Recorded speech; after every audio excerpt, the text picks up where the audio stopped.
6.0 reconvene open session, procedural business, 5:30 p.m. 6.1. There's an echo. I can continue. 6.1 call to order. The Board of Trustees are hereby reconvening open session at 5:34 p.m.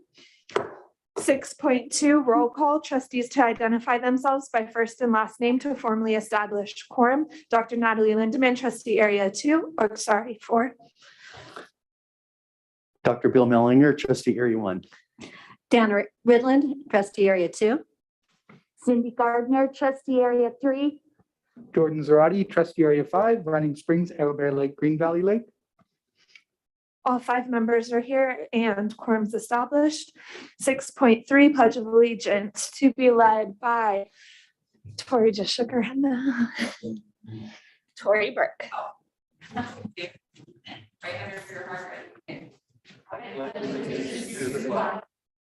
States of America, and to the republic for which it stands, one nation under God, indivisible, with liberty and justice for all.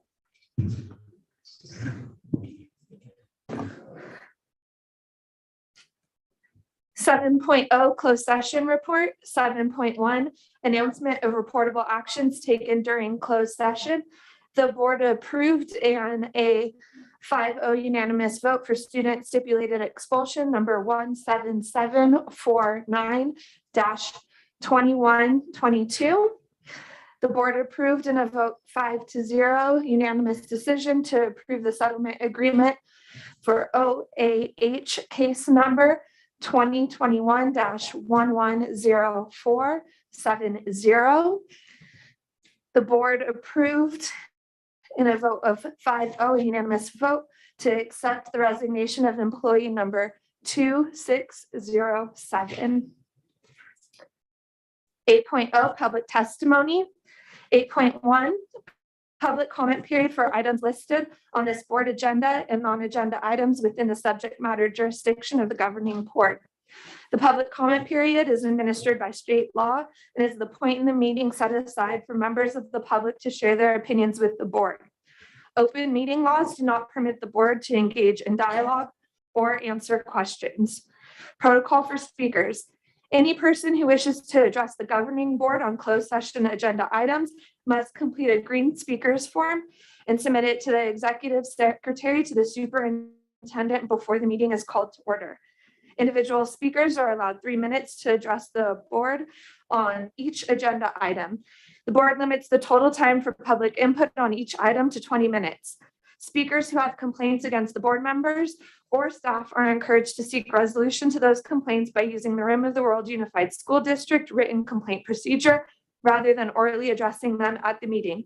The board will not respond to such complaints until the applicable complaint procedure, VPAR 1312.1, has been followed and has reached the board level.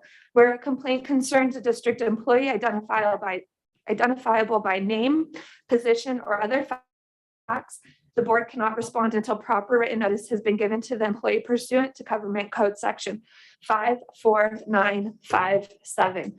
Decorum. The governing board is interested in the ideas and opinions of all stakeholders and endeavors to incorporate community views into its deliberations and decisions. At the same time, it must be able to conduct its business in an organized and efficient manner, free from material disruption. Therefore, in accordance with Board Bylaw 9323 and Government Code Section 54957.9, audience members may not disrupt, disturb, or otherwise impede the orderly conduct of this meeting. Open meeting laws do not confer any privilege or protection for expression beyond that otherwise provided by law. The public's understanding and cooperation are appreciated. 8.2, public comment period. Our first speaker is Jeremy Briggs, representing custodial staff. The topic, custodial concerns.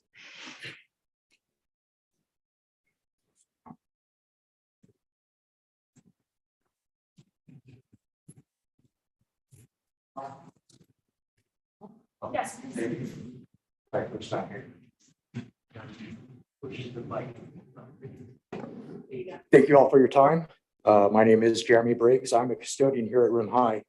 When I started working for the district, I was brought on as a sub.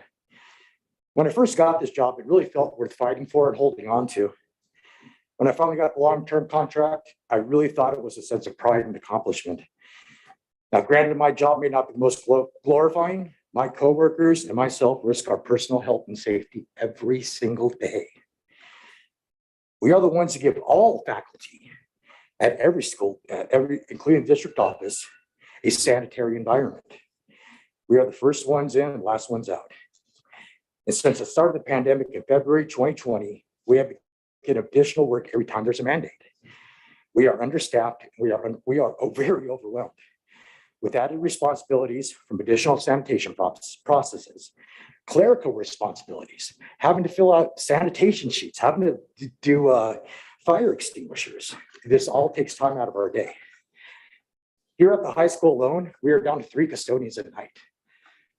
I have not been around that long, but I have been around long enough to know that we are shorthanded and we're still down a man. If a custodian is injured or sick or cannot work, there is no sub to help. We all pull together as a team, but overall, the level of cleanliness and sanitation will still suffer.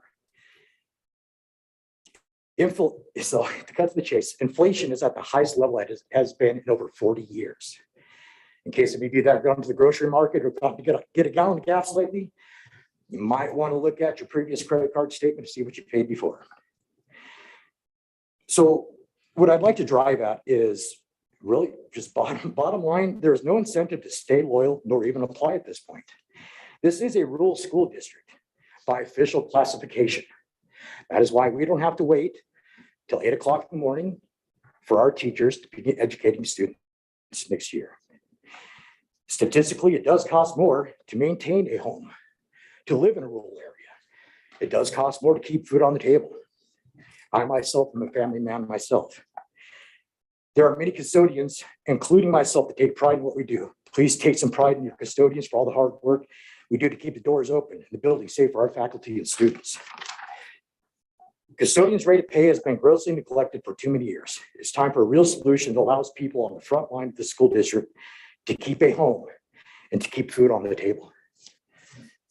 Just quick, really reference last 20 seconds I got. If I had a vehicle that I got 20 miles to the gallon, and I want to relocate, say, to Riverside County, just want you to all know, my rate of pay will increase by $450 a month after I pay that monthly fee for gas. And that's their starting rate of pay. That's no experience walking in. I will make $450 more. I have experience. Please keep that in mind and thank you for your time. Thank you. Thank you. Our next speaker is Ngazi Leather, and she's addressing behavior in class at the elementary level.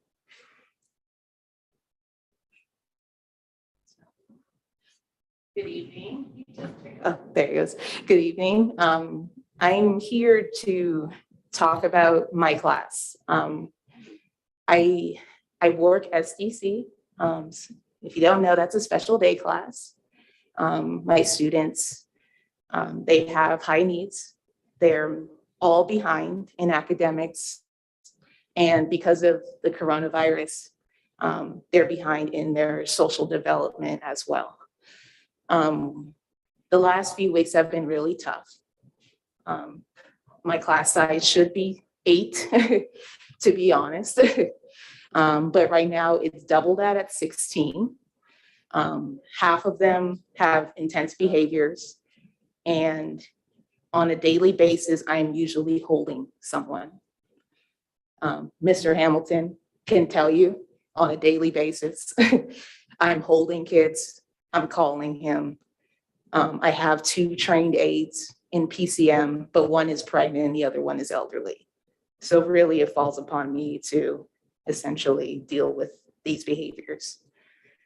At the elementary level, we've had a blooming number of kids just qualifying for special education services, and the behaviors that normally you would work with a child throughout their development within the first few years of being in school, but because of being out of school, there is no foundation.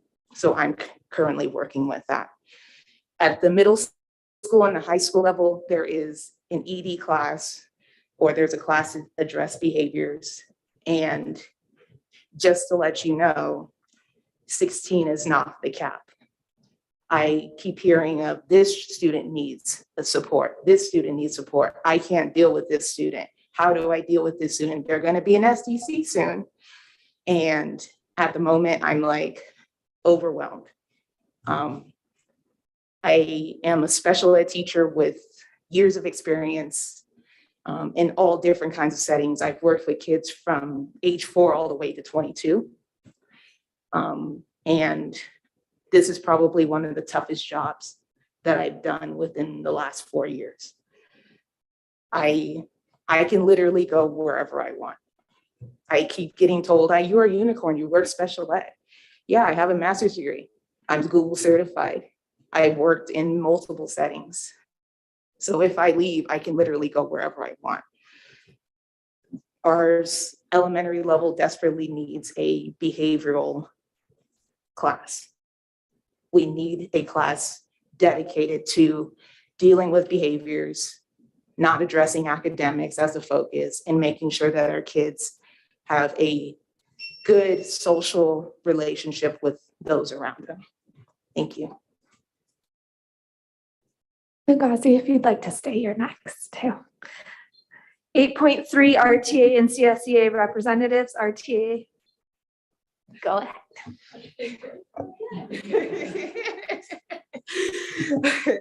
So separate from my class, when you scroll through EdJoin, we currently have 28 vacancies for certificated and classified personnel.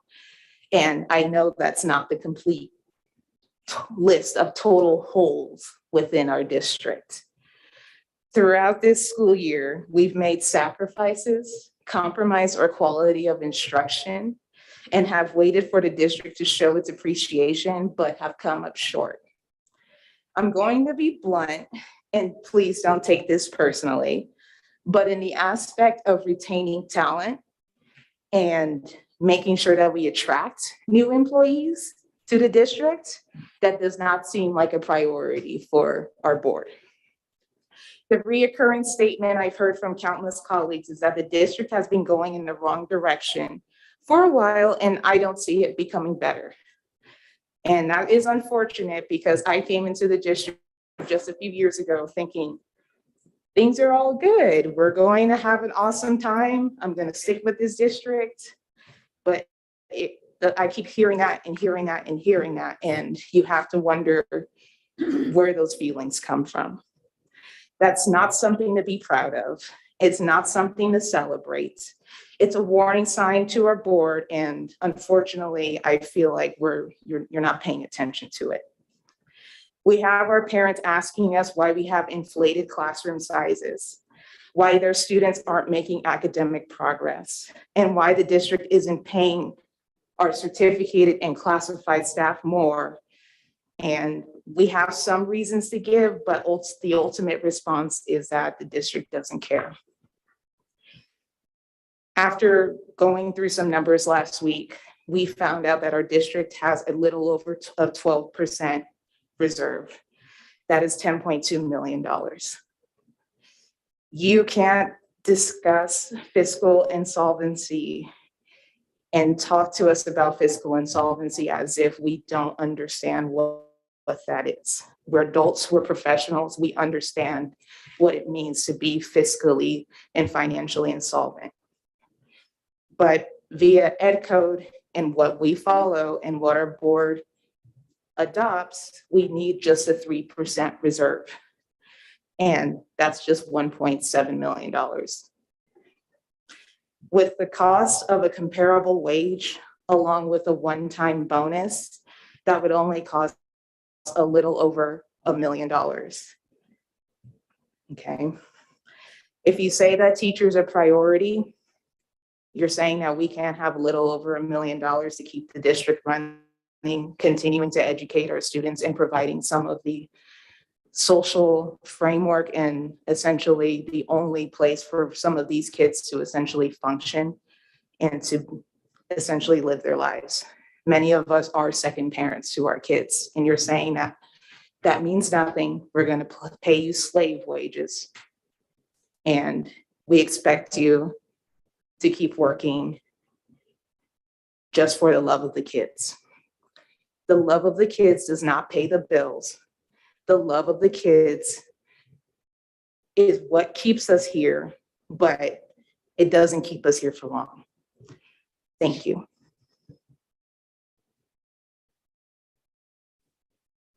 CSCA.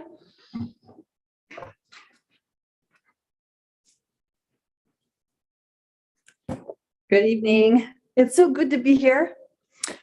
I just want to tell you how classified are doing, because that's what my job is right tonight. They're still dealing with daily stresses and pressures in their regular jobs and increasing duties. They're feeling, of course, the COVID issues. That's still ongoing. They're still feeling the problems of vacant positions and substitute issues. It's really difficult to feel like you can take a day off to go to the doctor or whatever you need to do when there's no substitute that will come in for you, and you're going to be putting that load on somebody else. So that's a problem. As was mentioned by previous speakers, my members want to know what's happening with the governor, with the governor's Governor Newsom, who's talked about the COLA increase in school budgets, and they want to know where it's at. They want to know why aren't they getting that? When we look at classified employees, they have the least amount of disposable income, if you think about it. So when cost of food goes up, okay, so it's rice and beans, or they go out less. But when they have to, put gas in their car to travel to work, and inflation is really cutting into that family budget, it really hurts classified. And as Ngozi spoke, if we want to keep good employees, we have to pay them. We have to treat them well. We do appreciate kind words. Truly, we do. It means a lot, and it does help. But as said before, it just doesn't pay the bills. And my goal is to keep our good employees. So thank you for your time.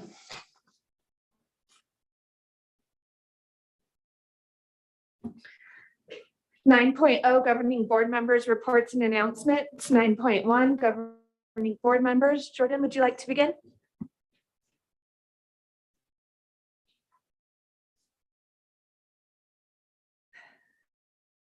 Good evening, everyone. I'm not sure what to say this evening.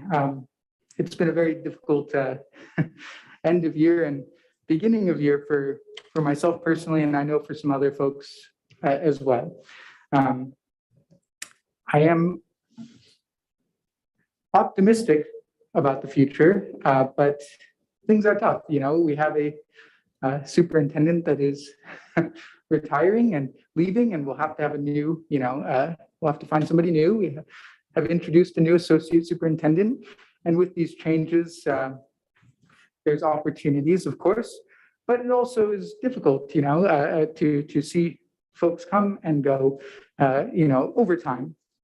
I'm very thankful for everything that Michelle's done, but it certainly will be a difficult process, I think, to find somebody new.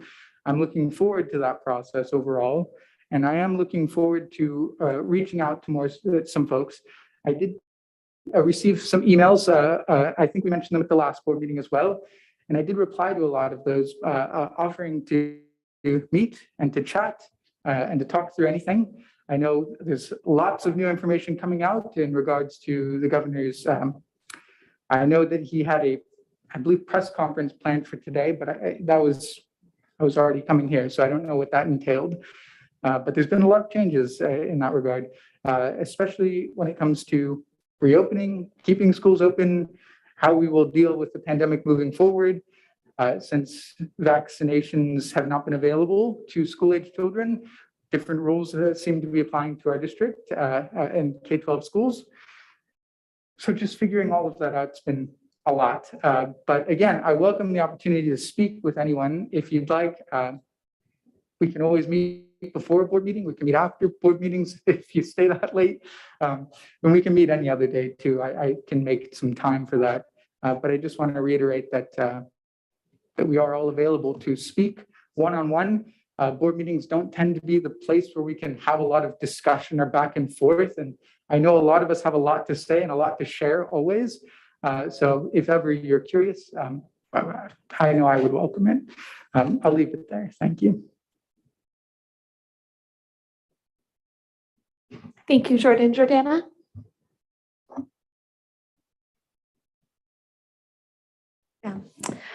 Good evening, everybody. Yes, it has been a pretty rough start to 2022. Do want to say, as far as the speakers, Jeremy, Ngazi, Suzanne, we do hear you and we do care, but I also do understand our hearing and our caring doesn't necessarily help your day-to-day life. So we have a great team up here, just as we have a great team in the district. And I'm hopeful that we all can work together in the future and continue to service our students. As far as servicing our students, I also want to express gratitude to all people who are involved in getting our kids home safely on Tuesday.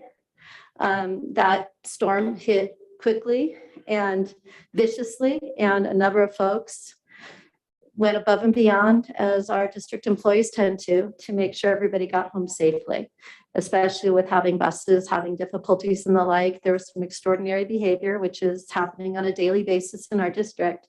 And I just wanted to make sure that their efforts are noticed and have them know that it's appreciated.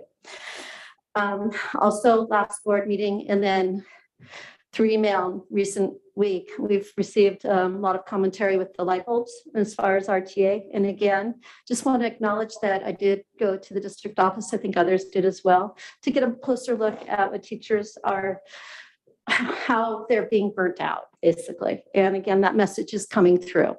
So I want to repeat Jordan's offer. I think all of us, any of us, would be very happy to meet one-on-one or with groups of staff to be able to make sure that we best understand everything and to be able to make sure your questions are answered as are ours. And we are very receptive. And so again, I know that doesn't help with your day-to-day life necessarily, but as much as we can work together, I think it's important that we do so. What I heard from the governor, I did not hear the whole presentation today. But what's happening internationally is it looks like more global leadership is looking at COVID going from being a pandemic to being an endemic, and policy changes have been coming in some places. California, not so much, but they will be coming.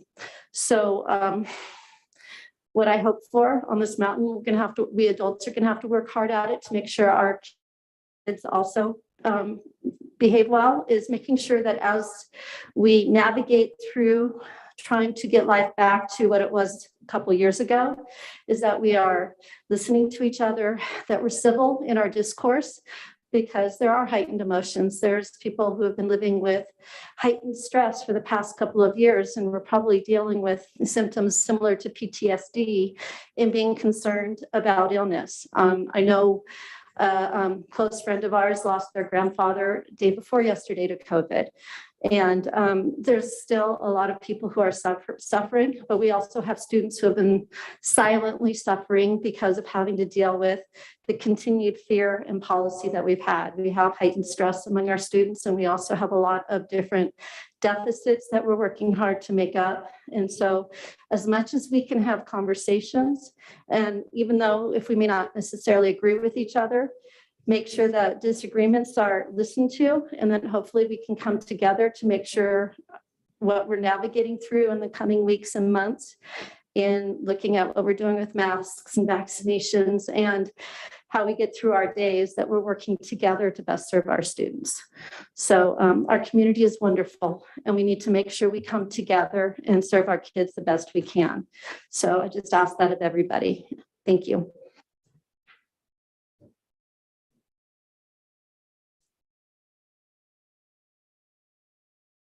Sorry, I just assumed you guys knew we were going around.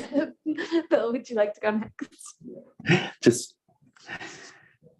Well, I had the privilege of being at Early Act at Valley of Enchantment again this week. And so I'm just going to talk a little bit about something different.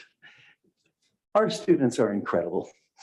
And the kids over there at Valley of Enchantment, some of the work that they're doing right now, some of the leadership that they're doing, a couple of students went with me today to deliver dictionaries and thesauri to the 3rd and the 4th and the 5th graders there.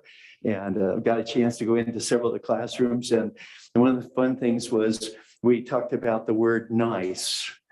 And I started asking the 5th grade students, is your teacher nice? And then we said, okay, now what does nice mean? And what are some synonyms for nice? And I read the antonyms for nice. Is this your teacher using the antonyms rather than the ones like kindness and things like that?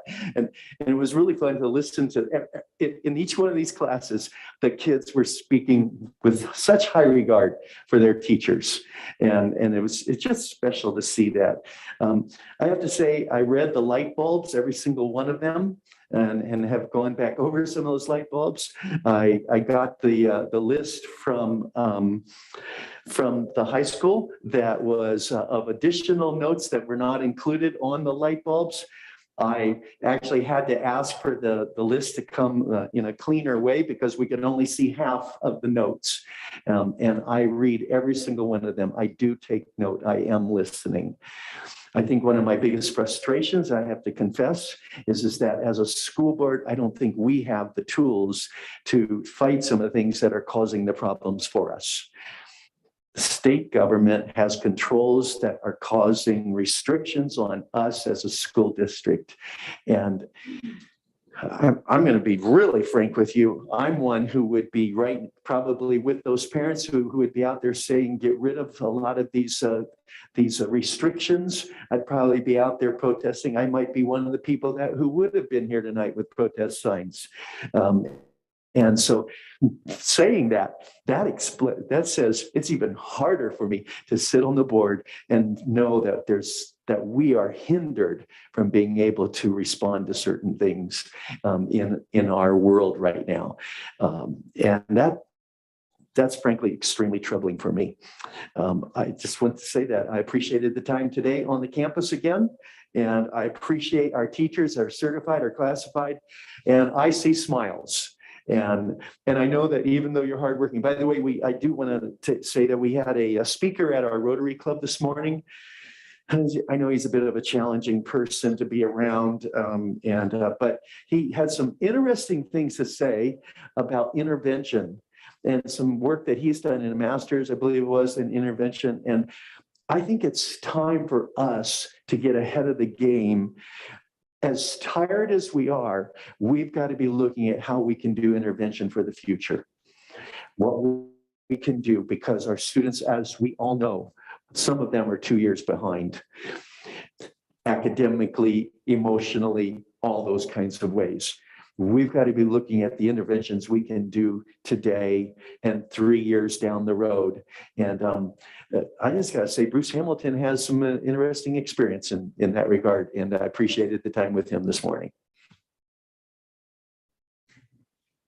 Thank you, Bill. Cindy? So I'm just going to say I ditto everything my colleagues have said. Jeremy, the custodian, I was painting in room 101. It's becoming an intervention, avid, inspirational college and career search room. So it's being painted school colors. But Jeremy came in because he let me in room 101, and we had a discussion about the budget. And frustrations with the budget. And I think all of us can agree that when the governor proposes his budget and what he wants to do with the surplus, it's very, very disappointing, disheartening, and frustrating to hear that over and over and over again, we're getting one-time monies, or we're getting monies for a program for 2-3 years. And then there's no discussion of sustainability. There's no discussion about the things that we need to do for our kids, that we could be doing for our kids. We have to be careful because there's one-time money or maybe 2-3 year time money, and that's it. We have no guarantee that what we build today, we're allowed to do in 5-8 years, because as we know, these kids need help more than just this year or next year. So it's really difficult to see the governor in newspapers and lauding how much he is supporting education when it is not going to the base. And Jeremy asked me, what if he's talking to his colleagues, what can he say? What can they do? And I said, talk to CSEA at the state level, talk to your legislators and say, we need the money put in the base of LCFF. We had a long conversation about LCFF and its funding formulas, but basically put the money in the base of LCFF. That benefits every child in California equitably. It's not based on our low income EL, foster and homeless youth, the unduplicated count student percentage. It's every child in that base. And stop putting it into one-time or limited expanded learning opportunities that not all districts are going to be able to take advantage of. It's super frustrating to listen to that over the last year and this year. So it was a great conversation. Jeremy was awesome. We had he was like, I didn't understand that. And you explained it well. And my friend Lupe, who was painting with me, she's like, I even understood that. My last kid graduated in 2011. And I'm like, well, okay, cool. At least I'm being able to communicate clearly what you can do as an employee and as someone who's interested in the education of children. We just need to redefine the way we support education, because it's not becoming local control, it's becoming categorical based on decisions of the state, at the state, and not every district can even benefit from a grant program like expanded learning grant opportunities or the proposed green energy bus one, when you can't even use those buses to get off the mountain and to the games and back. So, and Apple Valley said, well, we have 2 and they're super pretty to look at, but they only give us 20 minutes or 20 miles or whatever in their district. So, I mean, it's just, again, super frustrating. As for time with trustees, I know that Lake Arrowhead is a little bit behind.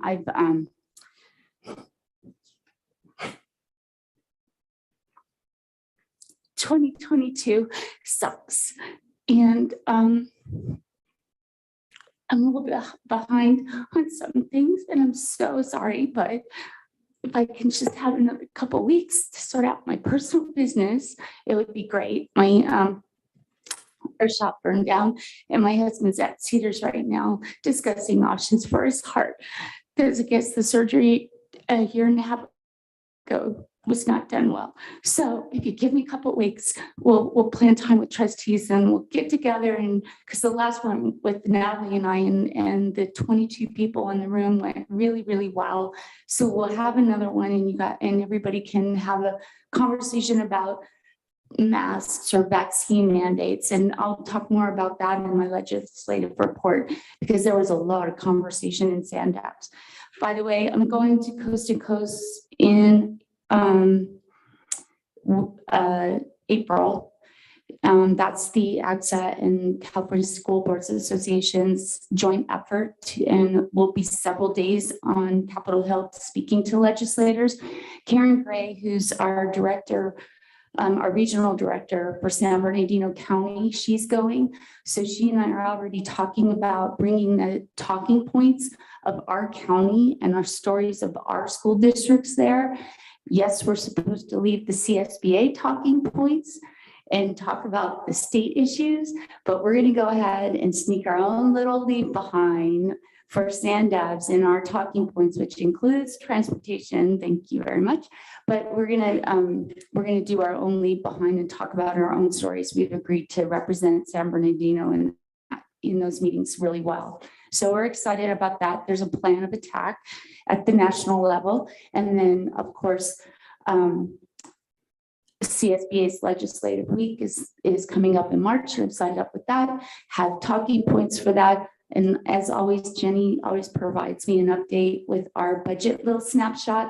And that's our leave behind for RIM that I make sure that we get to the legislators that shows our challenges, our budget, and some of the talking points for our school district. So I sneak those out in those conversations. So just to let you know, just trying to tell our story over and over and over again as for those that we're meeting with. So there you go.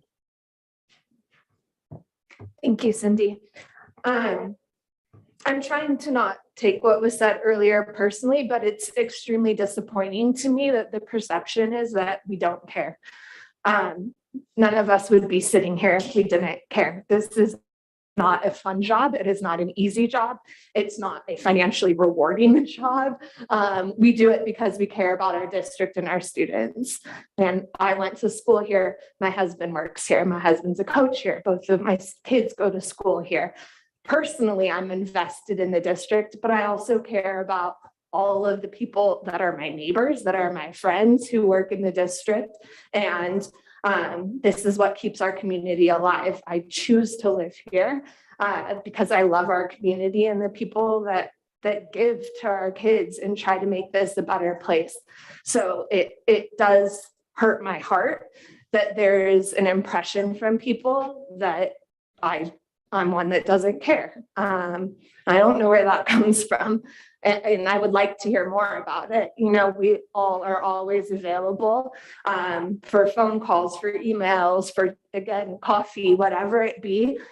And wherever that perception is coming from, I would like to know so I can do something different that is within our power to show that we care and for people to feel taken care of. And people in the district to feel like we do have the district's best interest at hand. Again, that doesn't help you. I can't be in the classroom teaching for you or with you or correcting the behavior problems. Like I can't do that, but what can I do? Help me understand and help us know how to do this better, because none of us are here for any reason other than we care. I had some really great experiences with students in the past 2 weeks, and I'm always impressed by our high school students. We went to a campus where other students were really challenging and confrontational, and our students had such composure and such respect and did an amazing job while they were on campus. They represented RIM really well, and I was very proud of them and proud to be part of that. So I appreciate that. And in general, you know, as Jordan had started with, we are going through some significant changes in the upcoming months. And it's none that any of us are looking forward to, but I'm hopeful that as a team, we can find some really good solutions to get us moving forward in a positive direction. So thank you. 9.2 Superintendent Report. You guys know that I'm a weeper, so I will thank you for your nice comments, and I will say things to Rim before I go. So I do love it here. With that being said, a couple of things this evening. At the back of on the table, you'll find a purple sheet. There are several active California proposed education-related bills that will impact our students in the following year if they are passed. So there are 3 that I'd like to bring to your attention. I'm not going to tell you how I feel about those or how you should feel about those, but I wanted to bring them to your attention and give you all the contact information for the senators that are proposing those bills and for our local legislators and the education chairs for both the Senate and the Assembly. It's time to act on those bills now. They involve vaccines, deadlines, 12 and up, being able to vaccinate without parental consent, and a plan for firearm disclosure that will now become a school district responsibility. So if you'll take that purple paper and contact the right folks, that would greatly be appreciated. I think it's also time to speak up about the mandates. The governor's not hearing enough from parents. To all the parents out there that have sent letters to your site principals, I have forwarded all of those letters to the San Bernardino County Department of Public Health, who is then in turn forwarding them on to the state. But I think it's time that you forward them to the governor while he's trying to make decisions and while these bills are not yet signed. So please take that very seriously. What I will do, because not so many people here tonight, is we'll try to get this posted or out somehow so that people can see. On a fun note, we have not had for 2 years my Heart for All videos because of the pandemic. Our students at the high school in the CTE video class, I'm probably saying that wrong, Stephanie, I apologize, that Jeremy teaches, are now doing our videos, but we are going back to nominees from 2 years ago and trying to catch up. So this is their first attempt to do a video. They are honoring Bill Millinger. He was nominated before he was a board member for his work at VOE and with the Early Act Club. And so the kids have made this video and really appreciate that we're starting it up again.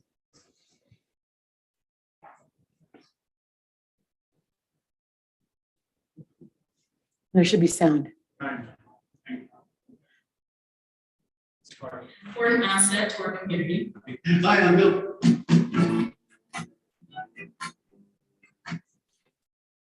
Hello, my name is Dylan Leonard, and this is Tiffany Messina, and we are interviewing an important asset to our community. Hi, I'm Bill Mellier, a member of the school board, and a member of the community, and became a part of the RIM family 14 years ago when I moved up to the mountain as pastor at Crestline First Baptist Church. I think everybody that's in this community is a part of the RIM family. so what is the Early Act Club? Okay, the Early Act Club is referred to in different ways. It's actually some people refer to it as a junior Rotary Club. It's actually a service club for students in the elementary school. That's what we call it, early, and then action. And it's actually a Rotary Club. A Rotary Club is a service club in our community made up of adults that work in various different professions, and they serve the community to try to improve the community. That's really interesting, honestly. So, yeah. So, we got anything else, Stephanie? If you could make a statement about how you feel about being nominated and being selected for this video, what would you say? The nomination says that there's recognition of what our students are doing, both on campus and in the community. And I am proud of our students, all of those that have gone through. We've had numerous leaders that have graduated, and I look forward to seeing them somewhere down the road taking leadership responsibility in our community. Is there anyone that you would like to thank, or do you have a closing statement? Well, I'd like to thank every one of the principals that we've had over the years that have worked at Valley of Enchantment Elementary School, because every one of them has been supportive and an encouragement to the program. We wouldn't have been able to do this without their support. The second people I'd like to thank are the teachers.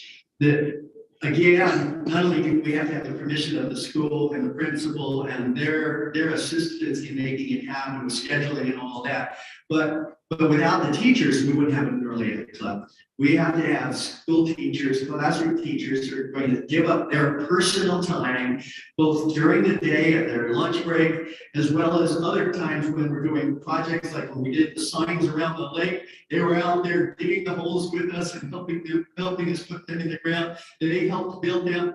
And so every one of our teachers has been such a blessing. All right, Dylan, I think that is it for the interview. If Dylan, you want to like do an outro. Well, thank you so much, Bill, for taking the time to do this. I know you're on vacation, so it's like, well, issue scheduling there, but take the time out of your day to just talk to us and yeah. That will be, thank you, Bill. There you go. That will be posted on our website along with the other videos, and the students that are doing that this year are working on some more. So we're catching up, and thank you to my ABC team for communicating with me and trying to keep this going and honoring our folks. The last thing I'd like to do is I've asked AMLLC, our partner for COVID-19 mandates and testing, to be here this evening to give us a short report of the work that they're doing in the district and the work they've done since they began. And I'll let Kimberly introduce herself.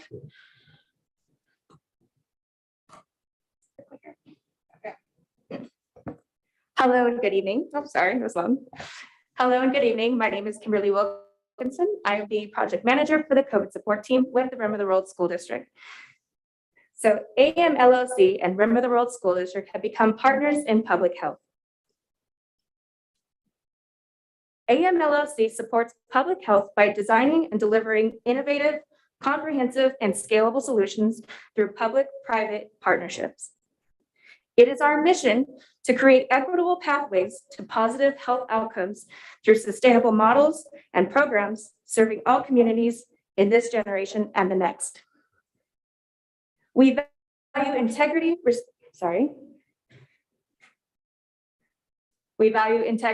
respect, excellence, collaboration, and equity. AMLLC provides services by providing contact tracing, COVID-19 support and guidance, on-site COVID-19 testing, and at-home COVID-19 test kit distribution. What does our COVID support and guidance look like? Our team provides support to the Rim of the World School District based upon the latest guidance set forth by the California Department of Public Health. Our team makes recommendations to suspected cases, confirmed cases, and contact exposures using this guidance to provide support to your district. The Rim of the World COVID support team is composed of one project manager, one regional lead, and 3 school liaisons. We have 1 school liaison posted primarily at the high school, 1 school liaison primarily at the middle school, 1 school liaison to float between all 3 elementaries, and the team lead assists all educational levels. His focus is to primarily support the elementary educational level day to day. So look at the impact that we have had with the school district. We're going to go ahead and give you a brief look at the work that our team has provided the Rim of the World School District since we transitioned into your district on October 18th. All data that is being reported here today is as of February 14th, 2022. The AMLLC COVID support team has held 8 walk-up testing events. Those events were held during the Thanksgiving, winter break, and over the MLK holiday weekend. During the entire time that we have served your district, the AMLLC team has provided 750 plus on-site COVID-19 tests. Of those on-site COVID-19 tests, we include both rapid and PCR. As you might know, this is very extraordinary for your community, as PCR and rapid testing were almost unattainable on the mountain. Of the on-site testing, we have identified 178 positive cases. At-home testing. The Rim of the World School District received approximately over 3,000 at-home test kits that were funded and provided by the California Department of Public Health. Of those 3,000 plus test kits, we have distributed 1,900.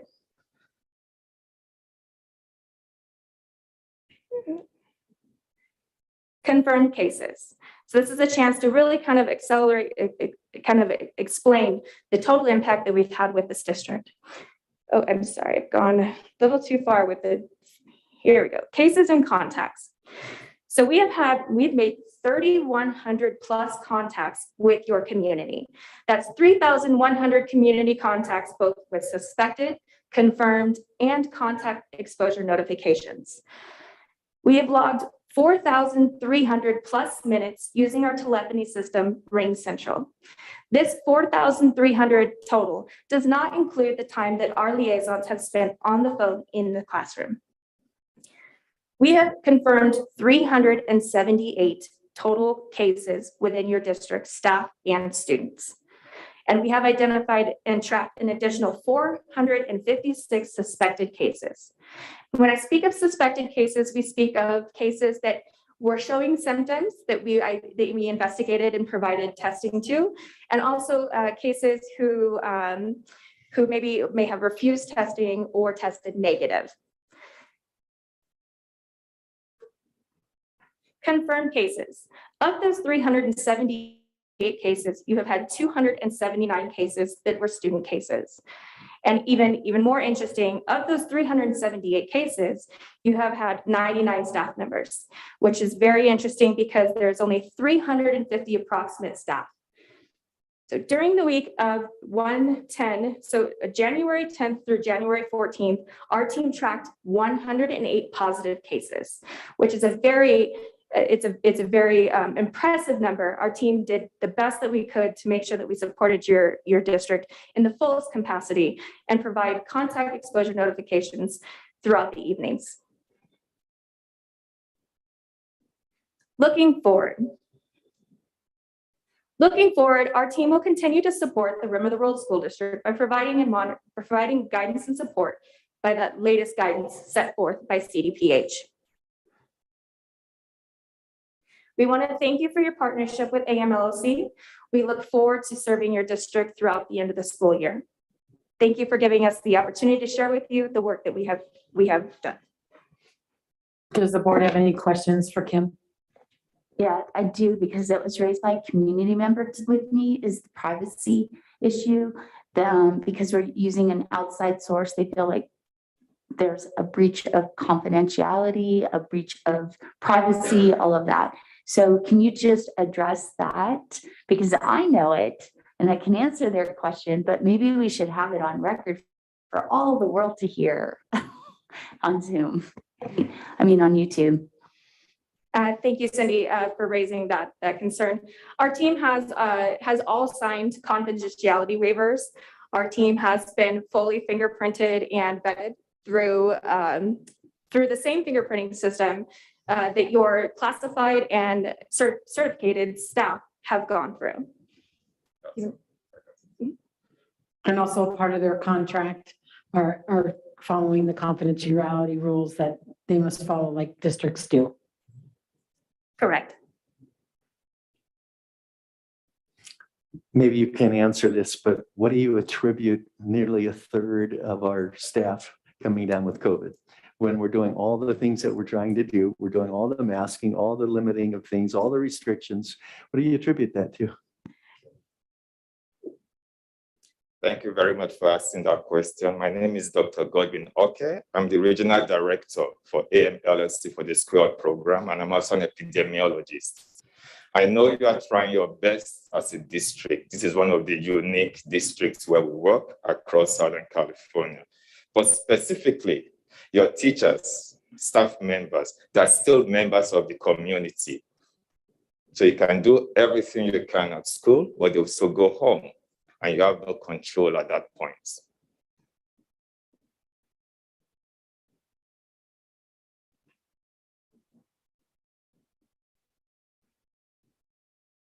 Godwin and Sandra, why don't you introduce yourselves to the board? Because I know who you are, they do not. Sandy. Hi, my name is Sandy Bannister. I'm the program manager overseeing several of the K-12 programs throughout San Bernardino County. also supporting and partnering with Kim here at Room of the World. Thank you. I have another question then. What other districts are you working with? Just give us a few, because that's another question is, who, do you know who these people are and where are they all? Where are the other places they're working at? One of our biggest districts is actually just down the street from you, San Bernardino City School District. And we've been with them for more than a year right now. And we'll be opening Fontana up. Actually, we've started, but actually with the boots on the ground. On the 27th of December last year, we started with Morongo Unified School District. And also still around the corner here, we also have Esperia. And it's still, we are expanding. We have Salinas, and we also have all the way to San Francisco.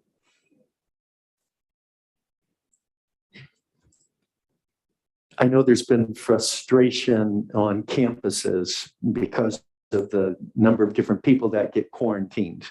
Or because somebody's been in contact with someone else who's been in contact with somebody. And then there's times where people are out for sometimes 3 weeks at a time and all. It appears that I think you're both the state, and because of that, then you're able to reduce some of those. Can you talk about what's being reduced now, what's making it easier maybe, so we're not having people out so much? Absolutely. When we started dealing with this pandemic, you know the phases we went through. Apart from the politics of pandemic, we went through the phase of misinformation and also deliberate disinformation. We started by calling it the novel virus. So we were also learning, thinking about the epidemiological considerations. Now, to be specific, for this district, in our relationship with AM, and according to the policy and everything Kim put on the slide some minutes ago, you know what our target is? To keep the children in school. If you would take anything home from us, is to make sure we keep the children at school and we stop the teachers from doing other things other than teaching, and they should leave the COVID response to us. So now, even when we're talking about the contact tracings and the different modifications now and the group testing, that is actually part of the philosophy right now. Where it is not just one person, because really you'll go home every other week because you'll be exposed every week. And what can you do about that? So the guidelines are changing. Similarly, the training is also changing. So continuously, let me give an example.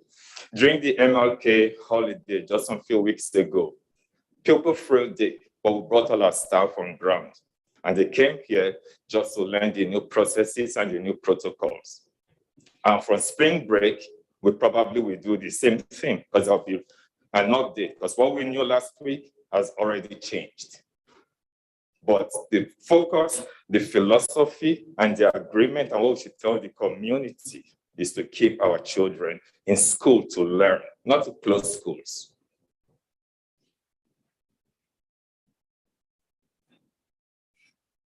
Thank you so much for coming up this evening and for presenting to the board and to the public what you've been doing. We appreciate you. Oh, Zachary has a question. I'm sorry, I didn't see you. Yes, so you guys did mention in your presentation that you provide guidance to the schools as far as COVID testing and positive negative tests. What exact guidelines do you guys follow when you provide this guidance to the schools? That's a very good question. I'm glad you brought that up, because what we actually do is we are the food soldiers, we are your implementation partners. So we get what we get from the Department of Public Health, from CDC, and from the county health department. We distill it into its little parts that we now show them at the school how to implement it. The guidelines are not ours, but we have subject matter experts across the platform. Does that answer your question? Yes, thank you. Thank you. And so when you see in my reports, these are the 3 people cabinet meets with every Monday to get reports similar to this. I've asked them to compile that data for you this evening. So thank you very much. Thank you very much. Drive safe. Thank you. Does that complete your superintendent report? Yes, that's the end of my report. Thank you. 9.3 student representative report, Zachary Lawrence from the World High School.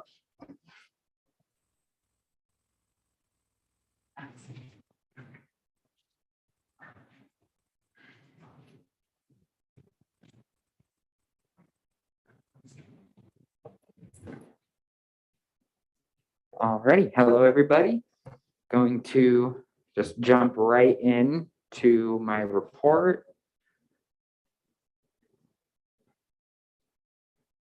And we are going to kick off with the elementary schools.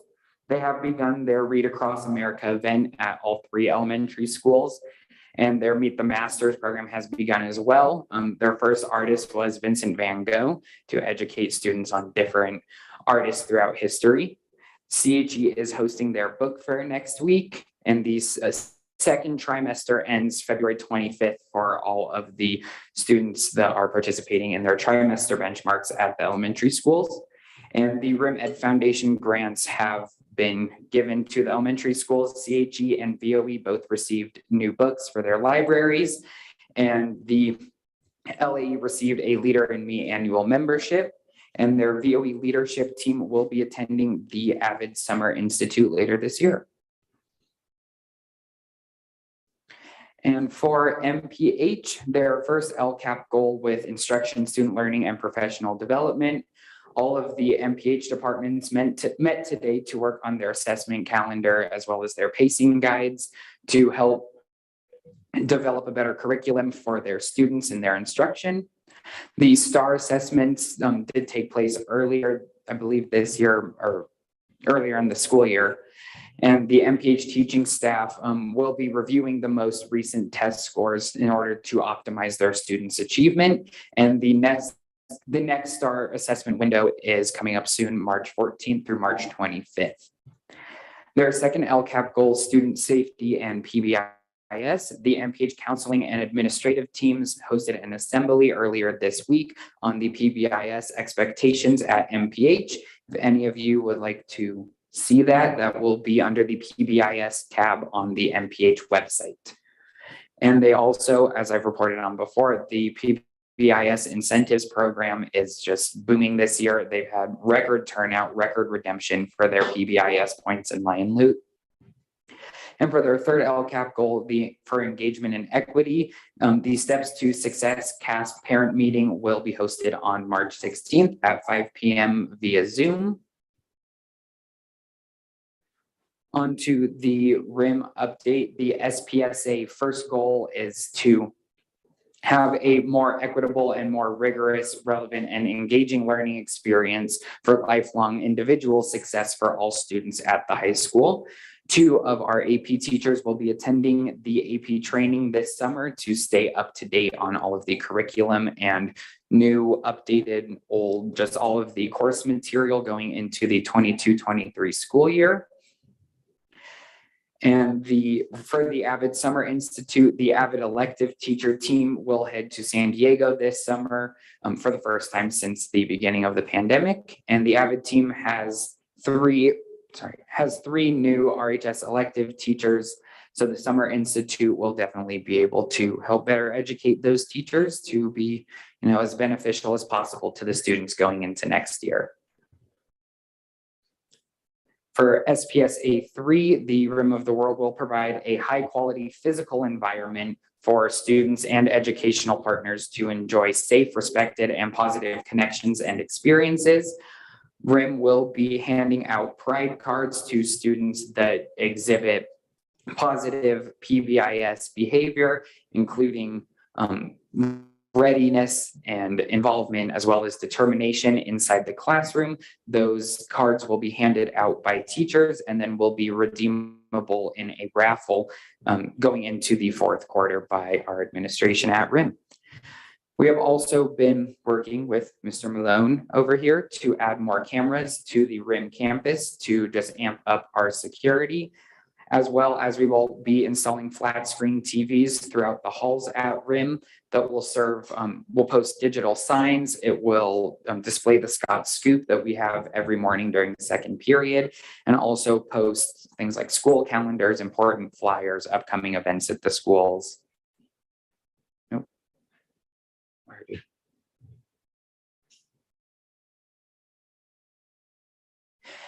And then for our third goal, or for the same goal, we have, if you guys have not seen it yet, amazing new scoreboards in the gym. They look great. These will be used through an iPad by our athletic director, as well as some students and teachers who will be running some of the events and games in our new gym. They look really great, and they will also be used to include advertisements from local businesses around the mountain. For Mountain High School, they just finished up their 4th grading period today. They have 1 senior graduate earlier this week and have 5 more that graduated today. Thumbs up to you, Mr. Nygren. And they are continuing their 6-week cycle interventions, which includes a study hall that will be rolling over into the next grading period. And their local Rotaries joined together to purchase a washer and dryer for the students at Mountain. And Mountain will be holding a parent-teacher conference for students who are not performing ideally at Mountain. And they do hope to graduate 8 more students by the end of the school year. They are, again, working with a consultant to look at student furniture configurations for classrooms to create a more conducive learning experience and better environment for their students. And for the Virtual Academy Home Choice program, it is back up at full capacity. There did lose some students, as I reported on at the last meeting, but those spots have been filled off the wait list. And they do still have an extensive wait list for all grades K through 12 and are receiving calls with interest and trying to get on that wait list daily. And like I said, again, at the last meeting, they have brought up ideas for their new mascots, and they will be including the community in selecting the mascot for the RIM Virtual Academy. The TK through 6 teachers are planning a field trip to go to GardenWorks in Yucaipa next month so that the elementary age students can learn about gardens and a little more about the environment. And the Virtual Academy will be sending out a survey to families to see what they can improve on with the program as we near the end of the year to make any necessary adjustments going into next year. And before I move on to the next slide, I just wanted to say I do have a seat on the Equity and Social Justice Committee. We did have our first meeting on Tuesday. You guys will be getting to that a bit later, but it was awesome. I'm really excited about that. And as for my work outside of the district, I am serving on the 2B Youth Advisory Panel, Council, Board, not sure exactly what they want to call it. 2B, if you guys don't know, stands for Tobacco Use Prevention Education. And sitting on this board, it is myself as well as other students from all over the state of California. And we are working together to try and find ideas and advertisements and engaging events for the upcoming conference for 2B, which will include the entire state. And I was invited by Beatrice Blake, who was here a couple weeks ago. And I'm also working on the Wellness Coalition for our district with. I invited by her and representing the San Bernardino County Superintendent of Schools as a whole on this panel. And as far as the application for the Rim of the World Unified School District, like I said, we are working on that Wellness Coalition. We do hope to push the posters out that I mentioned a few meetings back. We did hit a couple roadblocks, but we're still working on that. And I do hope to take what I learned in 2B, as well as with every Friday, we have RIM Family Services in room 101 here at RIM. And each week they are bringing up a discussion question for students to try and reach students more and try and get inputs and answers from students on any questions they have regarding substance abuse and tobacco use and prevention, as well as bringing the community together as a whole to promote tobacco use prevention throughout our communities and at our schools as well. So I hope to take some of that and include that in the coalition as well. Is there any questions from you guys? Congratulations. Thank you. Thank you for adding that piece about what you're doing. It was nice that. Thanks. 10.0 public hearing. 10.1 procedures for public hearings. Public hearings are required on specific items such as input regarding the map of the 5 trustee areas that required following each decennial federal census. Persons who wish to address the governing board on matters set for public hearing must complete a goldenrod speaker form and submit it to the executive secretary to the superintendent before the meeting is called to order. Once the president opens the public hearing, individual speakers are then permitted up to 3 minutes to support, oppose, or otherwise offer an opinion on the issue. The board limits the total time for public input to 20 minutes. When public input has concluded, the board president will close the hearing. Decorum, the governing board is interested in the ideas and opinions of stakeholders and endeavors to incorporate community views into its deliberations and decisions. At the same time, it must be able to conduct its business in an organized and efficient manner, free from material disruption. Therefore, in accordance with board bylaw 9323 and government code section 54957.9, audience members may not disrupt, disturb, or otherwise impede the orderly conduct of this meeting. Open meeting laws do not confer any privilege or protection for expression beyond that otherwise provided by law. The public's understanding and cooperation are appreciated. 10.2 superintendent, public hearing for the public testimony regarding adjustments to the 5 trustee areas boundaries set forth by Education Code 5019.5 and required following each decennial federal census. The public hearing is called to order at 6:45 p.m. We have no goldenrod speaker forms. Marvelous. The board will discuss this item at 13.8, I believe is the right number. Yes. That being said, the public hearing is closed at 6:45. 11.0 reports and presentations, finance and facilities. 11.1 budget and enrollment report. Jody Haberlin, Chief Business Official.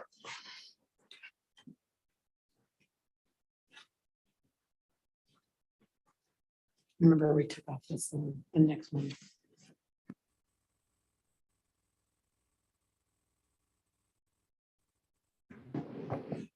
Hello, good evening. Thank you very much. We have a pretty short budget and enrollment presentation for you today. If you needed hard copies of our monthly budget attendance and enrollment reports, I have them for you, but they're also in your board folders. And we are just concluded our official month 6 of enrollment, of attendance. So our current enrollment is 868 students with correlating ADA of 2,539.84. That's a district-wide average of 88% enrollment to attendance rate. So we are seeing the impact of the current pandemic with student absences for, we've been talking about that, for quite a few months now. That does create, so not only do we have an ADA and LCF financial cliff based on just how we were funded a couple years ago with the hold harmless, we have added to that an attendance rate cliff. So it compounded the reduction to our LCF funding moving forward. Now, some hopeful news on the horizon is components of the governor's proposed budget in January is to offer school districts relief for that. So if that proposal turns into law with the enacted budget July 1, then we will have relief from that, not only enrollment ADA cliff, but attendance rate cliff as well. So that's something, and I'm not hearing anything that would lead me to believe that relief isn't going to come. So I know there's a lot of things that are not in the state budget that we were hoping for, but every meeting in circles, I'm talking to and listening to, that relief is expected. So we are going to move forward with a second interim report that I will present in March. And we will be doing 2 multi-year projections, one with the 3-year ADA averaging that's giving the districts relief, and one without. I am allowed to have us certify our financial position, including the 3-year averaging. So the county's even expecting that to come to fruition. So we do have to recognize the fiscal impact if it doesn't. But when I bring our multi-year projections and for you to certify our financial position, we will be building that budget with the 3-year averaging as part of it. Okay, so really none of our sites are meeting I feel like I'm too close to the microphone, I'm sorry. The Strive for 95 campaign. Hoffman and LA are really neck to neck there as far as our in-person schooling goes. And you can see maybe in another non-COVID year, and we've talked about switching it up a little bit and no longer trying to strive for 95, maybe 98, 97, something a little higher because we know we can do it. So, but at this point, we can't beat ourselves up because it's a lot out of our control. So, but not really gonna hit on the competition aspect of it right now because we're facing so many challenges. I think everyone's doing the best they can. Okay, I think Cindy, you kind of put the nail on it with talking about increasing the base and the LCFF and the different bills that are out there. And we're just watching the trailer bills. We're watching to see what happens in the May revise, the end of May, that we'll be attending the school services conference and anxious to see that and what our governor will do. You know, there isn't the security in from one proposal to the other, like we had in the Brown era of what happened in January stayed, where now what will happen in May, and even between now, all the trailer bills and revisions, it's a little bit like, well, we can't invest too much until really something becomes law, because it might change. Just like with COVID pandemic procedures, it seems like components of the Budget Act too, every week there's something that's a little bit tweaked. So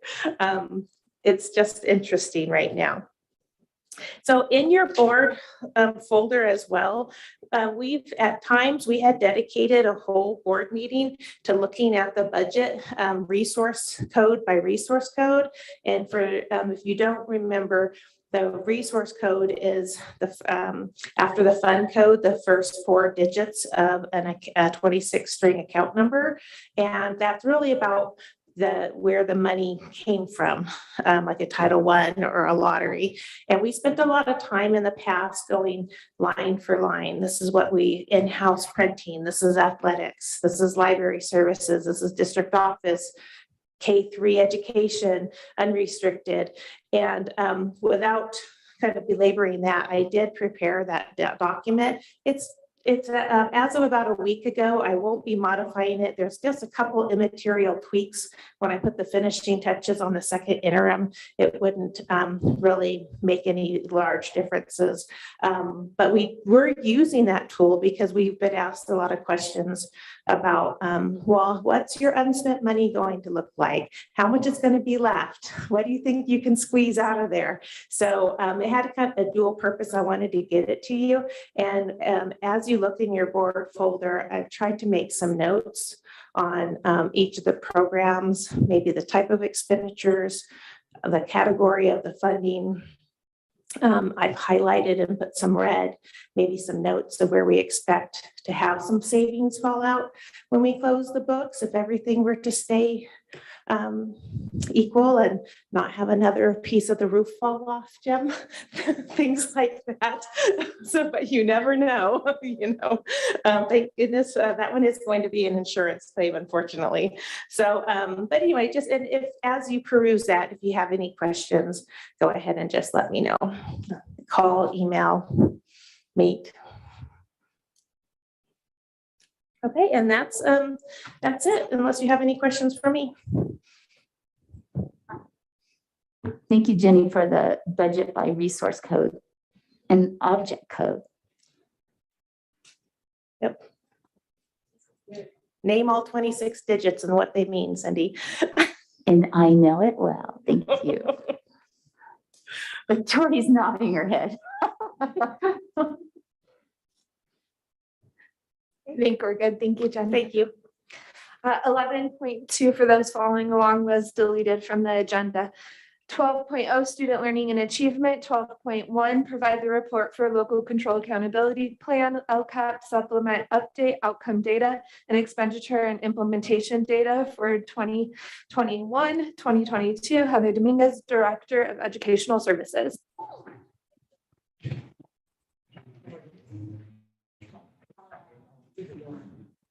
Girls Week.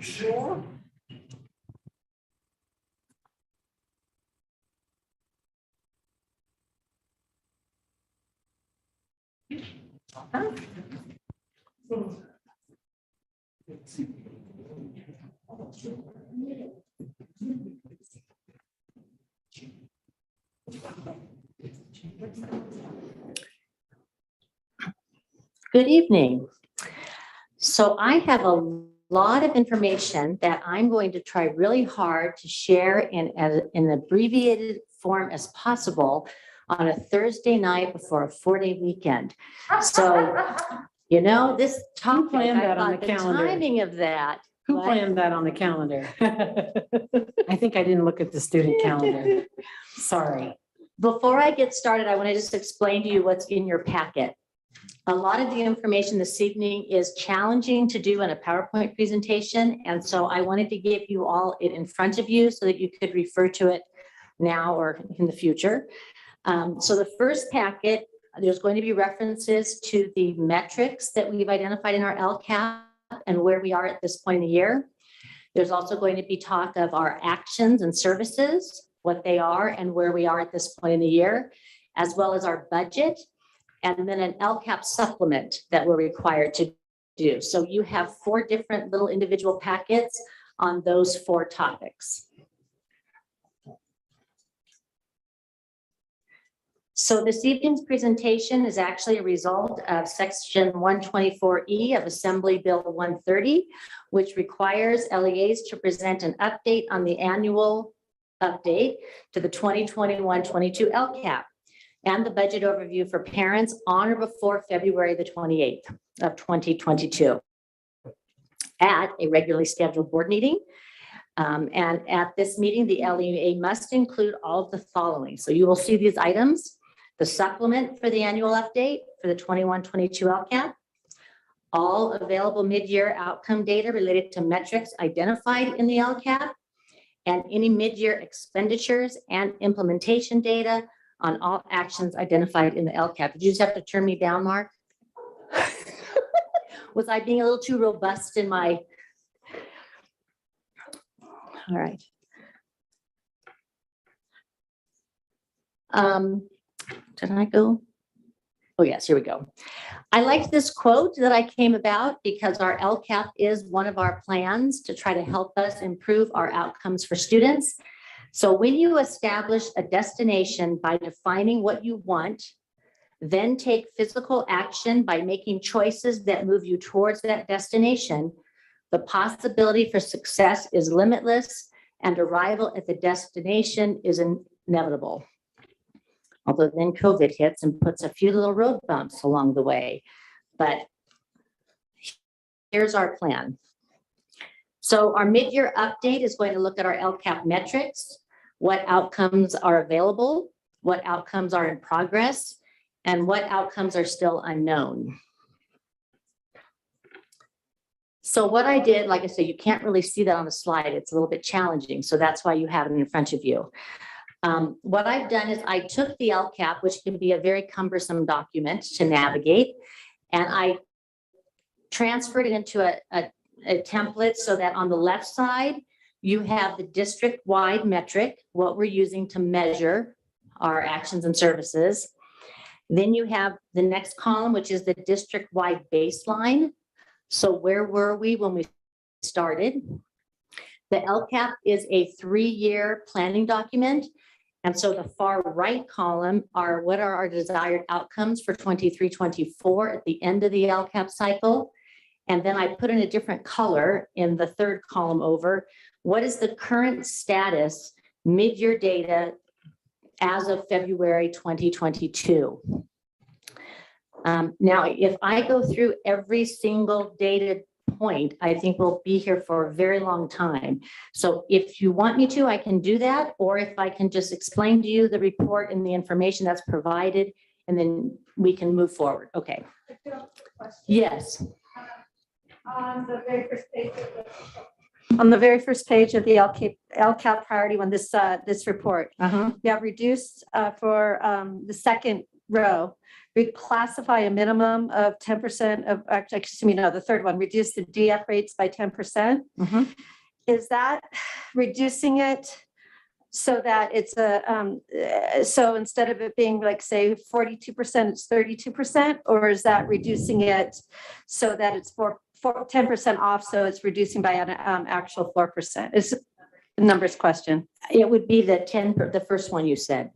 So much larger number, which we're on track for doing, it looks like, but that's, okay, excellent. Now, the other challenge that just to kind of, I guess, explain, data can be a little bit tricky. And one of the things that we're finding is that our ability to track data efficiently is difficult. And the target changes in terms of what the data points originally is. So I tried to make some notes in there in terms of when we established the baseline, we may have been looking at a particular data point, but since that time, the data point has changed. And so we're going to have to make those adjustments as we do our revision. So in some cases, it's not comparable data. It's more of a, here's a baseline, now here's how we're measuring it, and this is not almost become our new baseline. One of the things we're working on internally is establishing better systems for tracking and generating data, because we're getting it from all different sources. So we now have in Aries, something called Aries Analytics that we can go into, and it'll run some reports on things like AP, A through G, DF rates. So some of this data, like I said, the baseline data may have been generated in a different way than the report in the I don't know what color that is, the orangey reddish color, burnt red color. And then I also tried to include some data to give a little more definition. Like, for example, in the DF rates, I've included some information about core subject areas. So you might see a different percentage in terms of the overall DF rates, because you also have elective classes and other courses outside of your 4 core. But I also included the core data, which came out of the Aries Analytics database that we're now using to try to track some of this information. So Heather, I have a question on that, because I understand what you're saying about the trying to track the data. So when a site such as the high school wants to take a look at the DF rate across ethnic, race, and unduplicated count, what is being found is trying to gather the information for some of the races, like two or more African American. So using Aries Analytical, I know I'm getting in the weeds a little bit, but I need to understand the clarification. Can you get that differentiation if you run a query to try to get that accurate if you're looking at equity issues? Yes, it will break it down by demographic fields that are identified in Aries. So when we go into the Aries Analytics, there's a demographic tab where we can say, I'd like to see what I want to see it broken down by ethnicity as well as program identification, EL, 504s, special ed. Special ed, it's been tricky the way it's in Aries, so we're working on that. But so it's been worked out that some of those queries were. Well, and the other thing is sometimes we're getting the data from different data forms, and so then when we're comparing it year to year to year, like I say, it's not as comparable. So if we can use the same data base, which is Aries Analytics. So we're trying to learn to use Aries more effectively and efficiently, and Aries Analytics will give us a lot of that information.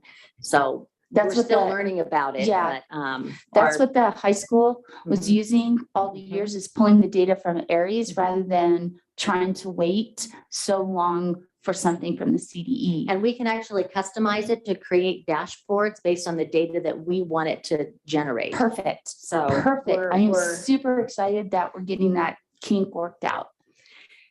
So also, if you look at the first metric, which is the LPAC English Learner Progress, of course, the California School Dashboard is not displaying our data in the color designation, which it has done in the past.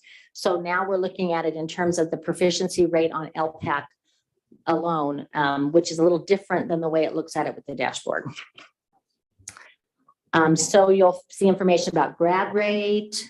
CASP is on there multitude of times. That's because it's being disaggregated for all student groups as well as for particular or unduplicated students as well. In some cases, there was no data available, and I tried to indicate that on that column, or some of the data points will not be available until the end of the school year. So the first set of data points is for our goal number 1, or our priority number 1, to increase student learning and support professional development. So that's I tried to color code it. So that's in the burnt orange color. The second set, so that's these first slides. There we go, moving through. Okay, so then the next color is the blue, which is our LCAP priority number 2, facilitate safe and positive school climate. There you're going to see data about the Kelvin pulses, our annual attendance rates, our care solace usage, PBIS district capacity and TFI survey data, chronic absenteeism, dropout rates. Those kinds of data points are associated with the facilitate safe and positive school climate. And then moving on, is our third priority, which is the engage family and community. And you'll see some Kelvin data there as well, and some other indicators. Okay, so that's the metric section in terms of looking at all of the outcomes that we've identified in our LCAP, and where, based on the most current information that we have to date, for the actions and services. Yes. I know it's another question because, you know, I have to. It's all right. So when it says the PTA membership rate, are you talking about the actual people that joined PTA or their volunteer hours? And how are you getting that data? That I was just calling, I haven't actually been able to get that data. So yeah. We have total membership. I'll be happy to forward that to you. Then I will add that to the chart. Another question for the college and career indicator of A through G course completion rates. Yes. It says the disclaimer, the California Department of Education has discovered an error in our calculation method. I just got an email yesterday after I had prepared these documents, and it was a thing talking about the calculation for the A through G grant, that indicated that they have found an error in how the CDE calculated the A through G completion rate. And so there's going to be adjustments made to probably the funding amount, but it also is a change in maybe some of the data. The other thing with Aries Analytics or Data Quest. So I'm using primarily Aries Analytics, Data Quest, and I was using the California dashboard, but that's very limited. So the Data Quest only gives 12th grade data.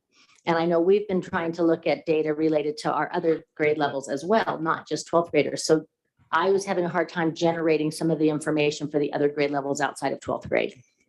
The other thing is the CDEs, like their A through G completion rates were different than our Aries data. And looking at what you have in the Aries Analytics, it's closer to what the high school always gets, but the CDE is just, it's not like a lot difference. Couple percentage points, but it's still, you know, you go, how are they calculate? That's the question we always get. How are they calculating it versus how is it coming out of Aries, which we think is more accurate.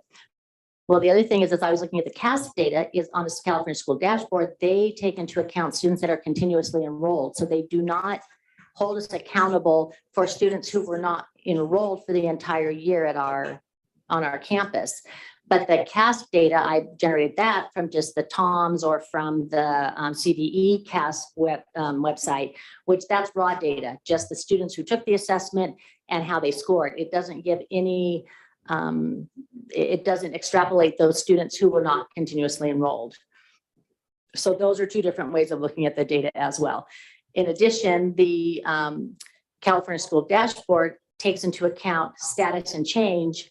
So you get credit for your status, but also if students moved forward or not, which the CAS data that's in here, which is more raw data, is not going to give us that information.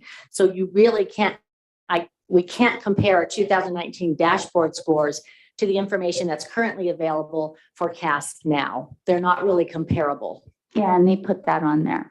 Yeah. They said, don't do it. Right. Don't compare. Yeah, and I cut and paste some of those little disclaimers that the State Department had put in there just to remind us that when we're looking at data, we have to be very cautious about how we're comparing it. So we're almost starting over in terms of it's almost a new baseline. All right, moving on. The next section is going to be your mid-year update outcome expenditures and implementation. So this information is going to be, where are we in terms of actually providing the actions and services that we indicated we would be providing in LCAP? Are they not started? Are they in progress? Did we complete them? And I followed the same procedure for the next section. So what you have on the left-hand side is you have the action and service as identified in the LCAP. I put the descriptor. And then on the right side would be our implementation status. Where are we in terms of implementing that particular action and service? And what challenges have we had? Where have we been able to be successful? And where are we having some struggles to make that come to fruition? So that's, again, I use the same color coding. So you have priority number 1, increase student learning and support professional development in the burnt orange color or red color. Then the second one is our LCAP priority 2, facilitate safe and positive school climate. So that's going to be in the blue with the action and service on the left and the implementation status on the right. And then the same for priority 3. Heather, I realize you probably wouldn't have an answer to this offhand, but for priority number 2, action 8, child nutrition. Yes. I was just curious how things have been going, because I know with supply shortages, it made especially the end of last year and probably into this year, very difficult to plan meals. Is that getting any easier? Well, I have to just say, and Jenny can maybe speak to this as well, we have a fabulous child nutrition service team, and Lisa Rhodes is our lead. And I think she has even made trips to stores, in her car to make sure that we have the needed supplies and food options for our students, or substituting things. I do know it's been challenging. I do know that there have been some days where they've had to scramble to make it work, but they have done so. I don't know if you want to elaborate any more on that, Jenny. No, I think you hit it right on. I mean, even yesterday she was meeting vendors, going, they go down the hill, finding new vendors, and we're just got a couple orders in yesterday, and they were from November's ordering. So we kind of take what we can get at this point and make the most of it. Thank you. I'll also add, just more anecdotal, that I know 4 years ago, there was a lot of concerns at the high school about the quality of the food. And more recently, I'm hearing great things.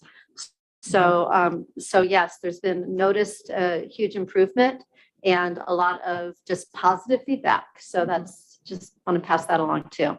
Thank you. I hear that staff is even eating the food. Yeah. Choosing to eat the food, yes. I love the food. I'm going to take home a bunch tonight. And I think that's what we had tonight for dinner. So the TOSA, the EL TOSA, yeah, just letting you know that super to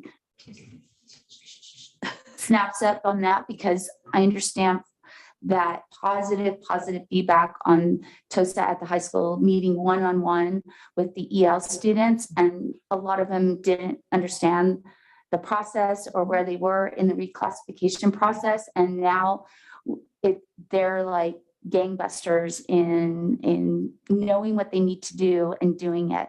So I think it's really great that we put some focus on that. That's going to help tremendously. So positive feedback. We've been really encouraged by that. In fact, San Bernardino County, she was featured in one of the bright spots for their presentations where they have a whole day on EL support. And she submitted an application for the process of the data chats that we're doing at the elementary, not in the elementary, at the middle school and the high school. And so she was able to share that, which was a little bit out of her comfort zone. It's not something she had done before. So I was very proud of her for doing that and for getting RIM kind of on the map in terms of some things that we're doing to help support our EL students. I'm just super excited because reclassification means they can take more A through G courses and meet those A through G. It opens up opportunities for them and elective options. Also, just want to make note of the High School Wellness Center. Just that's been just a huge, huge accomplishment as far as I'm concerned. And a shout out to Stephanie Phillips for getting that going. But I know with the virtual learning, you know, when we were distance learning, students didn't have access to it. And with students being in person, I understand it's being heavily used and it's a wonderful resource and a newer resource at the high school. And I'm so relieved that we have it. Mm-hmm. I have a question for Action 17, the office hours and virtual tutoring. Since it's been a difficulty to have teachers tutor students, how are our supplementary tutoring sources like paper, like how are those benefiting the students? Like how is that used? The utilization report, to be honest with you, I haven't pulled the utilization report recently. I don't know if any of our secondary, no, yeah. The paper tutoring, do we know how many kids are accessing? I mean, it's available 24/7 to all of our students in grades 6 through 12. And I know we brought it up at our ELAC or DLAC meeting. And it was interesting because one of the moms said, I try to get my daughter to use it, but it's like she doesn't want to admit that she needs help, or she's, you know, almost like they're embarrassed to go to the tutor to say, hey, I need some help with this. They are uncomfortable doing that. So trying to use it or see it as a positive thing, that it's okay to ask when you need help, that's a positive thing. So I don't know how we could better message it for our students so that they are utilizing it more. I think it's underutilized. Absolutely. Yeah. I know that San Bernardino County, the San Bernardino County Libraries Administration has also been pushing their online tutoring services. It's virtual tutoring. Used to be, actually even pre-pandemic, I think it was virtual tutoring. They've invested a lot into promoting that. And I'm not sure their utilization, but anecdotally speaking, it seems like it's higher in the last couple of years. So I'm curious, if so, what is that impact? You know, how many of our students are using paper versus how many of them are using the county resource? Both of them are free. So in case you didn't like paper, maybe try the library one. Yeah, although the kids who have used it, when we did look at the utilization numbers, had very positive things to say about it, that they found it to be a helpful tool, but I just don't think enough of our students are accessing it or giving it a try. And it does more than even tutoring. You can upload writing samples and get some ideas for improvement or revision, resumes, those kinds of things. They'll give you feedback. So I think if it were to take hold, I think it could be a really positive resource. Doesn't Mrs. Erlinger require her students to go through paper for their essays? Yeah. Some of our English teachers do, and that's where we see our utilization. Teachers make it a requirement for the assignment. And near finals. Yeah. Any other questions on that section before I move to the budget piece? All right. So then when we talk about updates to the budget overview for parents will be updated in response to the Budget Act and some of the revisions in the amounts there. So you see on the left side, the source of the budget resource. And then the second is what was adopted with the BOP in June, the budget overview for parents. You know, we have to have our acronyms. So our BOP. And then the amount per the Budget Act, how much it was adjusted on the right-hand column. And I went to Jenny for all of this information. So this was not me. This was all Jenny. I just plugged in the numbers. So hopefully I plugged them in right, Jenny. Then the next few pages would be our actions and services that are in the LCAP. This page is the update in terms of each of the goals. Goal 1, 2, and 3, how much has been expended and what % of it we've spent to date. And then the next 3 slides are going to be each one of the actions and services in more specifically in terms of what has been spent to date and what is still unexpended for all of the actions and services. So that takes us through the metrics, through the actions and services, and through the budget. The next few slides are an explanation of the LCAP supplement that is going to be required to be a component of the LCAP that we submit in June. This is not a component that is approved this evening, but it is something that I'm required to share with the board, and it will be officially approved when we approve the LCAP in June. So these are just the 5 to give you an idea of what the 5 prompts are that had to be written to with the LCAP supplement. An example of what it looks like. And then the last piece in your packet is the actual LCAP supplement draft to this point.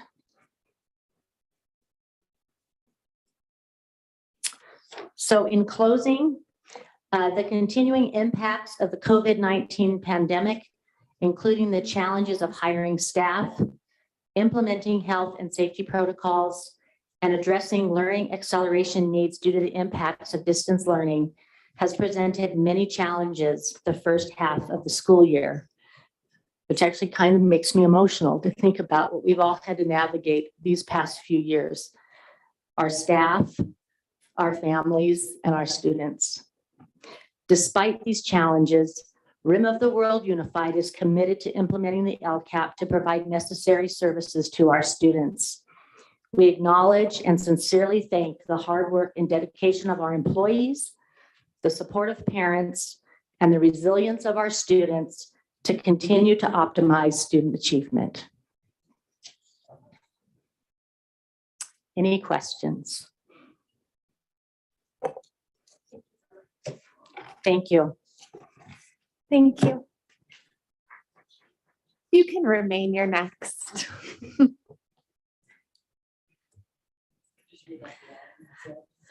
12.2 presentation on Charles Hoffman Elementary, Lake Arrowhead Elementary, Valley of Enchantment Elementary, and Mary Putnam Hink Intermediate School Plan for Student Achievement. SIP says Heather Dominguez. And the principals are joining us. Thank you.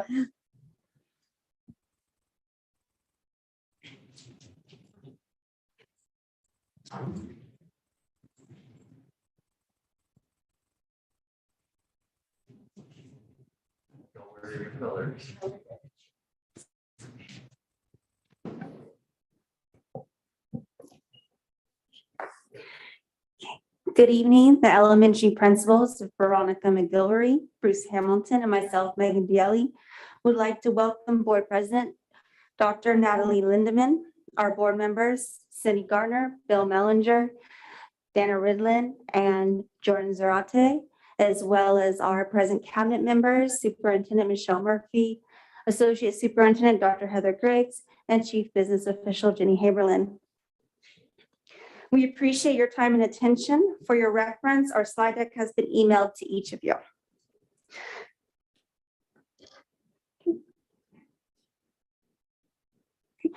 For whom are we working? We are working for them, the children. They are our why, and we constantly circle back to what is best for them in regards to any and every decision that we make.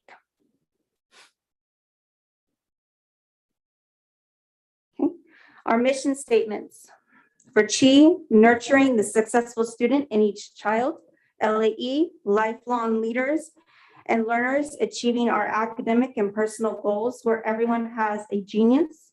VOE, goal is to empower our students through effective, meaningful, standards-based instruction. Though our elementary mission statements may be worded differently, we all want the same thing, to create academically successful students. We all focus on these three goals. Number one, increasing student learning and support professional development. Number two, facilitating safe and positive school climates. And three, engaging our families and the community.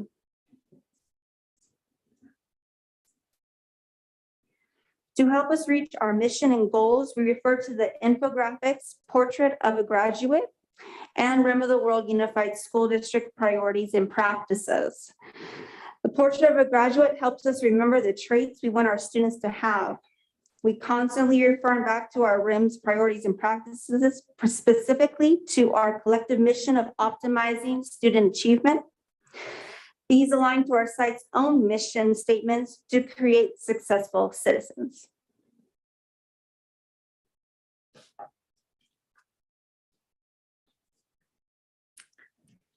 Okay, this next slide has a couple of quotes to help us focus at the stage for our SIPSA work, our revisions with our staff, with the programs and services that we are providing.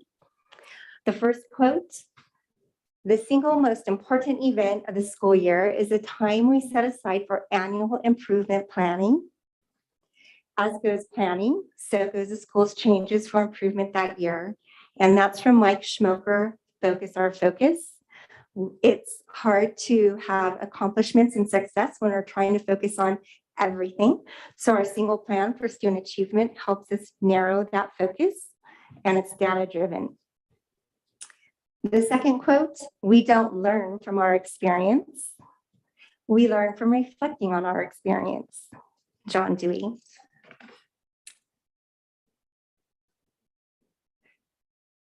So with that in mind, we engage with our school site council, our leadership teams, our grade level teams, management leadership, collaborative principal teams in a continuous cycle of improvement. This is the inquiry cycle that we follow with our PLC practices, professional learning communities at the various levels. Our goal is to build that coherence across grade levels, across campuses, and that vertical alignment with the district leadership.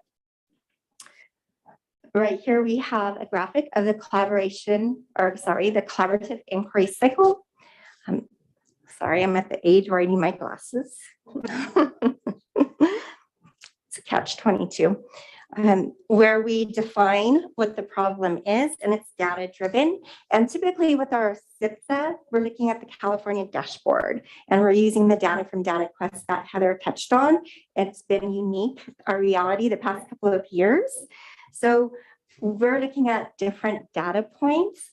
We're looking at, truthfully, the data that is more meaningful and closer to the students, that is ongoing, benchmark data, the common formative assessments that the grade levels create within the classrooms, the checking for understandings that are happening daily within the classrooms as well. So those data points that are closer to the students are actually more meaningful and drive the conversations we have and help us create our action plans as well. To help us engage in the cycle of inquiry. And then on the right are the 4 guiding questions of the PLC that help focus our conversations and our work. And not that the 4 questions will be addressed at every time, but at some point throughout the cycle they are. What is it that we want the students to learn? How do we know they're learning it? What do we do if they have not learned it? And what will we do if they have already learned it?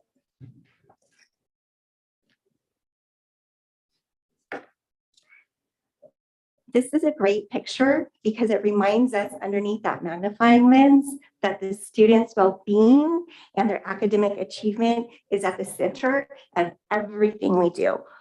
Our programs, our services, the decisions that are made at the district level and site level. Of course, all of our goals is to optimize that student achievement. And this is a continuous feedback loop. It's not a hierarchy. It's not a bottom up, a top down. It's the students are in the center, and we're continuously looping around and supporting one another with actions, programs, services, and goals. So it does start with our district goals, our LCAP goals, the academic focus that is determined. And as a site, we work with our leadership teams to look at the data that is determined by the district goal and look at our area of needs for improvement. We have begun work this year, actually, as administrators. We began probably, was it 2 years ago?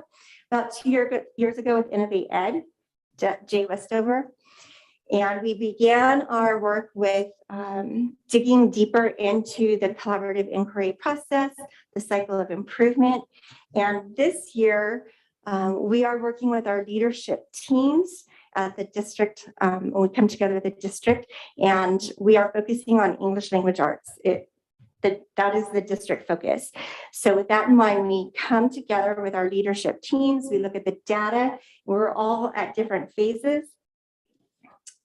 Charles Hoffman Elementary is looking at data for developmental reading assessment scores, so reading levels, and they're focusing on guided reading groups, small group instruction, targeting the student's need. At LAE, we use STAR reading assessment, and we drill down to what is the common area of need across every grade level, and we determined it is reading informational text, RI 0.9, compare and contrast. So it has really unified us, our sites, and BOE is also working on an ELA focus as well, where we're creating vertical alignment across grade levels, common language, whatever that targeted goal is. We're developing site implementation plans, SIPs. So continuous improvement, where we're putting systems in place. Hopefully the next time we look at those data points, we'll see that improvement, and it's becoming part of how we do business at school. Okay. The next slide has an example of a site implementation plan. This happens to be LAE's, and it's linked at the top for you. Later you can check that out, the site implementation plan title, and it's actually a viable document. A lot of hard work has gone into this with the leadership teams. They go back and they work with their grade level collaboration teams. It looks differently at each site because of developmental needs, but then we come back together as a school. We share successes. We look at what's working, what's not, we make changes, and then we bring that back to our elementary team to have continued conversations for improvement, which is again supported by the district. So it's that continuous loop. So that is there for you to look at later at your convenience.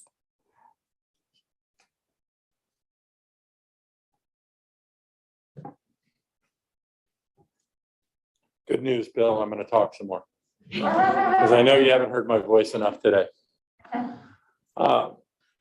This slide talks about assessing and addressing. This is how we do business at schools. This is how our teachers operate. This is how we as administrators help our teachers operate. The left-hand column talks about different assessments we do. You'll notice there's a lot under the word formative. That's where we spend our time, folks. We do summative assessments. That tells us how we did. The formative assessments guide what we are doing on a daily basis. They say, okay, maybe I taught this lesson on regrouping on Tuesday. I do a formative assessment on Wednesday and go, oops. So now I can come back to it on Thursday. It's not 3 weeks later, 4 weeks later. So formative is the big part of it. How are we addressing these needs? There's some ideas and some samples there on the right. Small groups with teachers, one-on-one with teachers, ELD aides, our RSP folks, before and after school interventions. Essentially at this point, anything we can. If it's a tool and it's available, we're using it. And maybe I'm going to the next slide.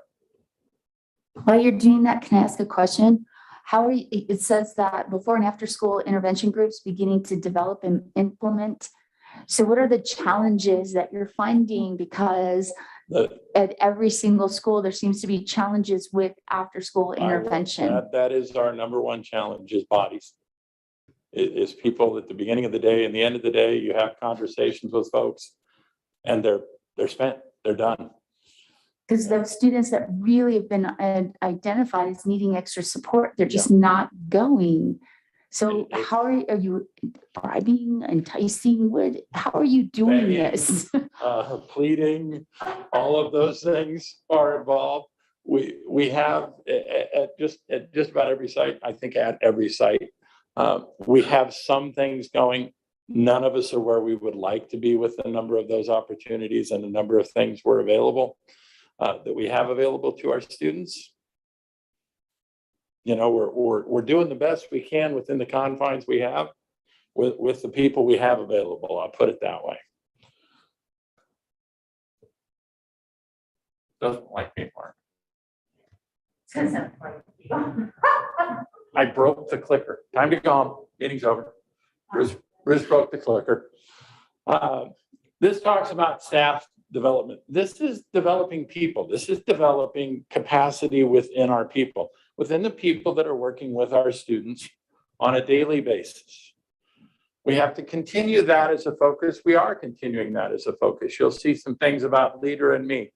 You'll see the development of our standards-based report cards and how we're getting better and better at those. The better we get at those, the more efficient they become, the more accurate they become, the better tool they become. We're working on things like Lexia, Fast Forward, and Peaceful Playgrounds. We started the year with our promise walls because I said I would. These are all professional developments we're offering to our people and providing to our staffs to grow people, to grow that capacity within our people. They are our number one, and I apologize for the use of the word tool, but they are our number one tool for working with our students and helping our students. The better equipped they are, the better job they can do. I did, Mark. I broke it.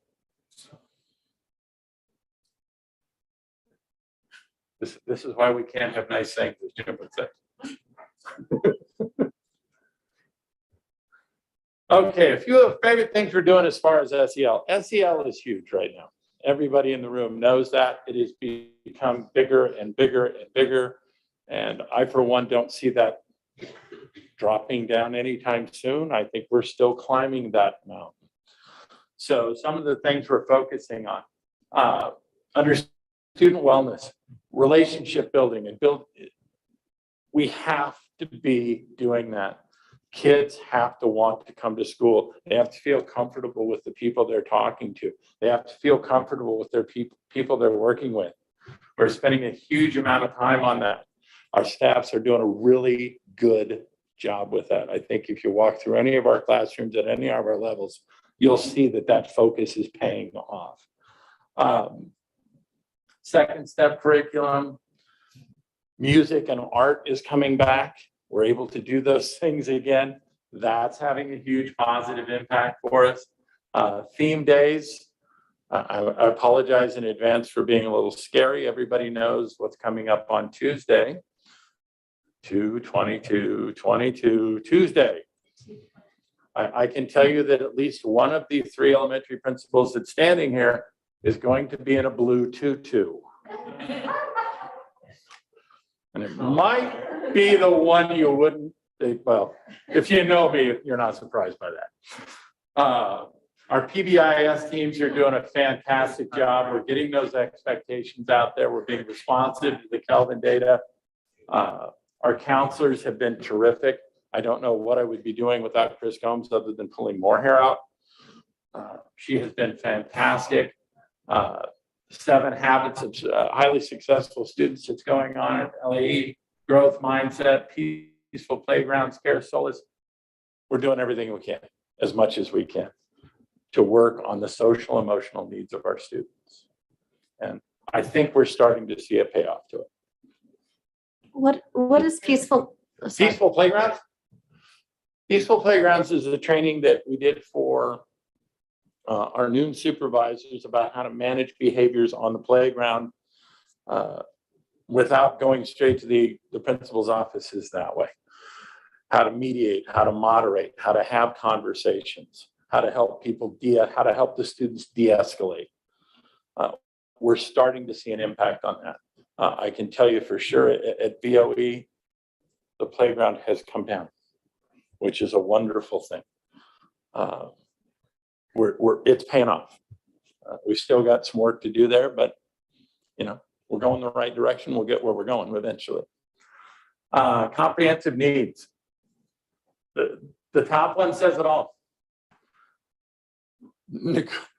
Every day, what's coming up? What are we changing? What do we need to do? How can we accelerate learning? What can we do about those learning gaps? Again, you'll see before and after school interventions. We have some, we'd love to have more. We are where we are. Talking about hiring staff, I know you've heard that already. And continued professional growth. We have to continue to grow the capacity within the people we have.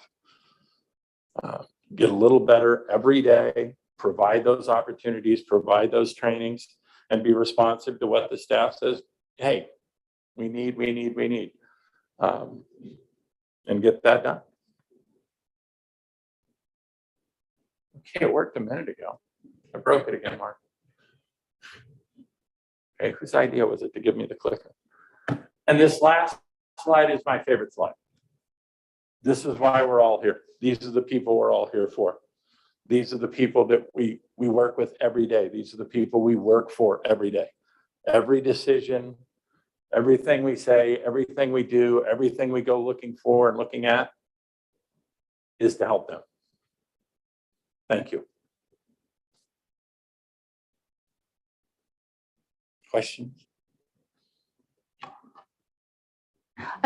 Your VOE PTA, I mean, there's been years and years and years where it's really struggled to survive. Oh my gosh, they are just kicking butt. Julie is doing amazing things right now. Amazing stuff. And the amount of activities in Hopkinton and their use of social media was complimented by 5th District PTA. They want to be tagged on your social media. So just and Julie is coming to MPH, Mrs. Whiteside, and wanting to reinvigorate that PTA. So I'm super excited. Amazing things with our PTA. And I mean, we got off to, I'm honest to a fault, we got off to a rough start this year and I had my concerns. And she really got it spun around. She spearheaded that. She got a good group of people with her now. And it's amazing. And the other two PTAs are great too. I'm just saying is that it's just, it's crazy how many activities you're doing. Thank you. Thank you for your reports. Is MPH coming up next? All right, come on down.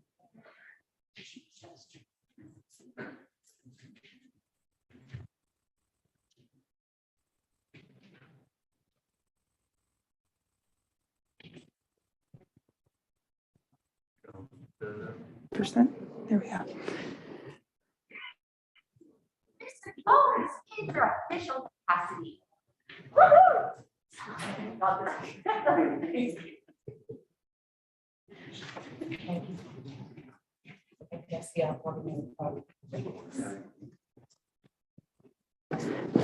All right, good evening.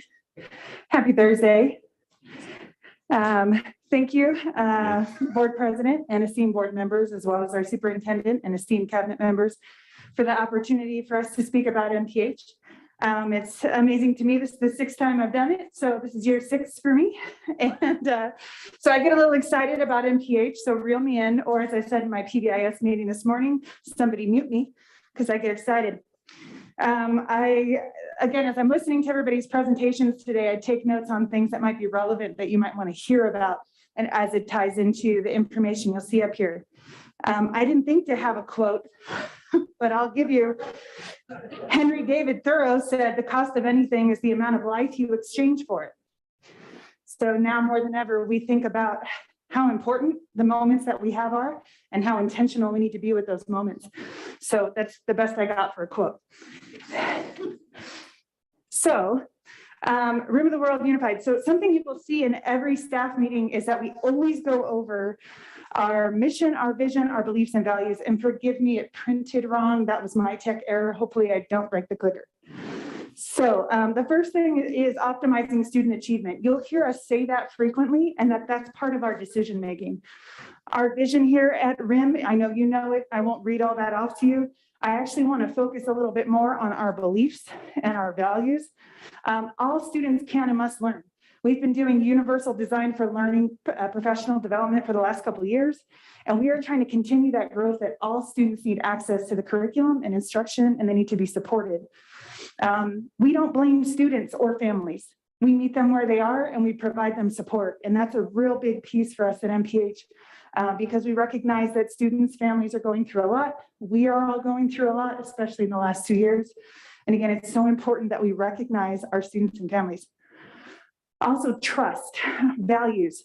They have to know that we are genuine and that we act with integrity and honor in the decisions that we make, and that we're not perfect. And that as we are growing, we look at and we constantly are looking to continuously improve with all of our actions. So we include this slide in every single staff meeting. Whether or not we take a lot of time or a little bit of time, it's always in there because this is the foundation. Along that line, you'll also see that our LCAP goals or site goals with MPH are also always included in our staff meeting as a reminder of increasing student learning and support of professional development, UDL, AVID strategies, Wicker strategies, things that we incorporate as we need them, right? As we're looking at strategies to best support our SPED students, accommodations and modifications that, again, make sure that we provide access to the curriculum. Safe and positive schools, and then equity and engagement. So we don't just put engagement in there, we've actually had equity as one of our E's for quite some time, because again, we believe that all students deserve access to the curriculum. And again, we're gonna meet them where they are.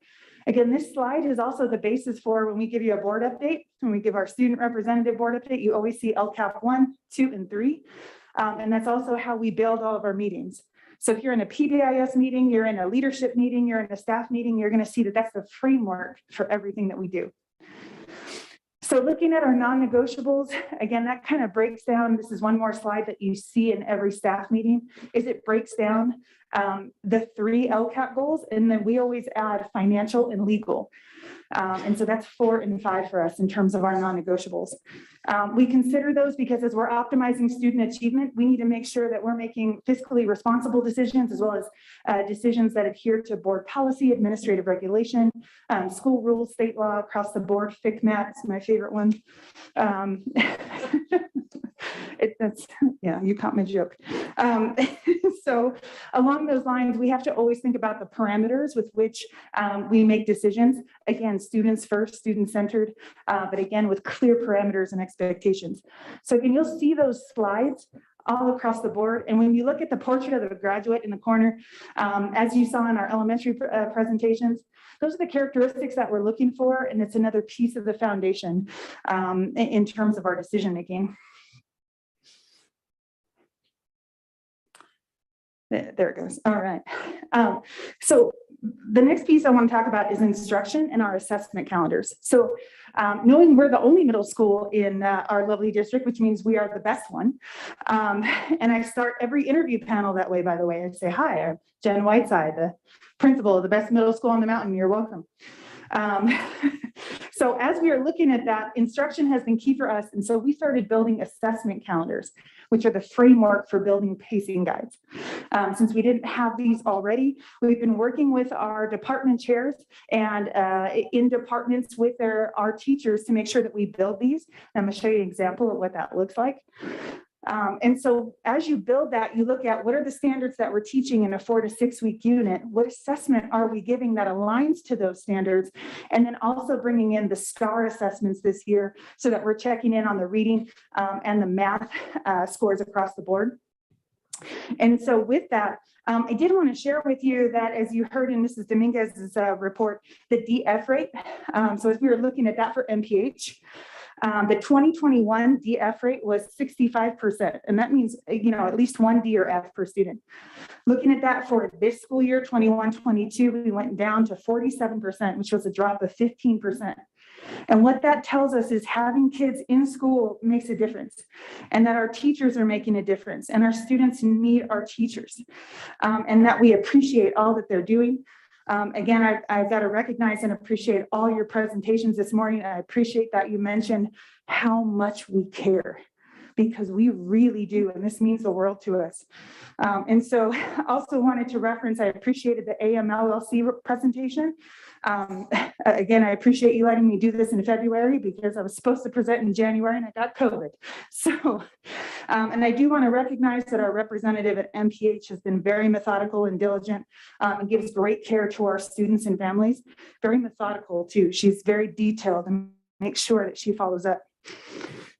Now looking over and you see the STAR section right here and the STAR window. Basically for this first year of STAR implementation at MPH, we looked at 3 timeframes to give the STAR assessments. And each time we look at that data with our teachers, and today was another day where we looked at that data. So I walked around to all of our English and math teachers and gave them their specific scores for their kids. So that then when we went into our department meetings today, they had intentional questions to look at the data to identify where are we at with our standards? Where did the students go from August to December? And then making sure that we message that the next STAR assessment is going to be before CASP, which is going to be in March. And that's part of our CASP prep. So another really key piece there is that student diagnostic. So something we did actually in January is we sent home student reports to the families, and we incorporated an engagement activity in their English and math classes so that the kids got their report. And then they had either questions in a warm-up, depending on which class it was, or a follow-up, and it had to go home to the parents. So just like Mrs. Roque, our wonderful EL TOSA has demonstrated for the data chats, we tried to implement a version of that for the ELA and math STAR scores, and that the students could reflect on that with their teachers and then send that home to their parents so they could see, how am I doing? Where did I go from August to December? With that being said, I transitioned to our TOSAs. Our secondary TOSA teams, phenomenal. Mr. Wallace and Mrs. Roque have been an integral part of moving our pieces forward in terms of providing support, resources, asking the right questions of what do you need? Do you need me to help you with how to put your assessment in Illuminate?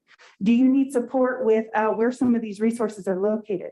They have been integral to that. And again, as you already heard mentioned, the EL chats were huge with our EL students, letting them see, how do I reclassify? What does that process look like? So again, another exciting piece. Paper, I know we mentioned that earlier, the online tutoring at MPH is integral. I think that's a very beneficial piece for us because we are the latest release in the day, bless you. A lot of our students have baseball, basketball, taekwondo after school, and it's an opportunity that, hey, I went to my sports practice and now it might be 8 o'clock, I still got to finish my homework, and I have a resource I can get into. With that being said, we also worked with an 8th grader, 8th grade student at our school who is very direct with me. She tells me everything about what we need to do, ideas on what we could do better. She's awesome. And so along with that, she has actually worked with us to develop an idea. So we're using paper as part of our English and math classes before they take the STAR. Let's get some practice in before we take the STAR, so there's a chance for that to go higher. And then she came up with an idea that if students logged in and did 2 paper sessions, they'd get Lion Loop. So we actually had students screenshotting their sessions and going to the counseling office to get Lion Loop for jumping in and just seeing what it was like, because we were finding that students didn't really know what it was or they didn't click on it. That very same student is going to do a video for us, a student video tutorial of this is how you use paper, and we're working on that to put it on our website. I know I get really excited, so again, I know I need to mute myself here.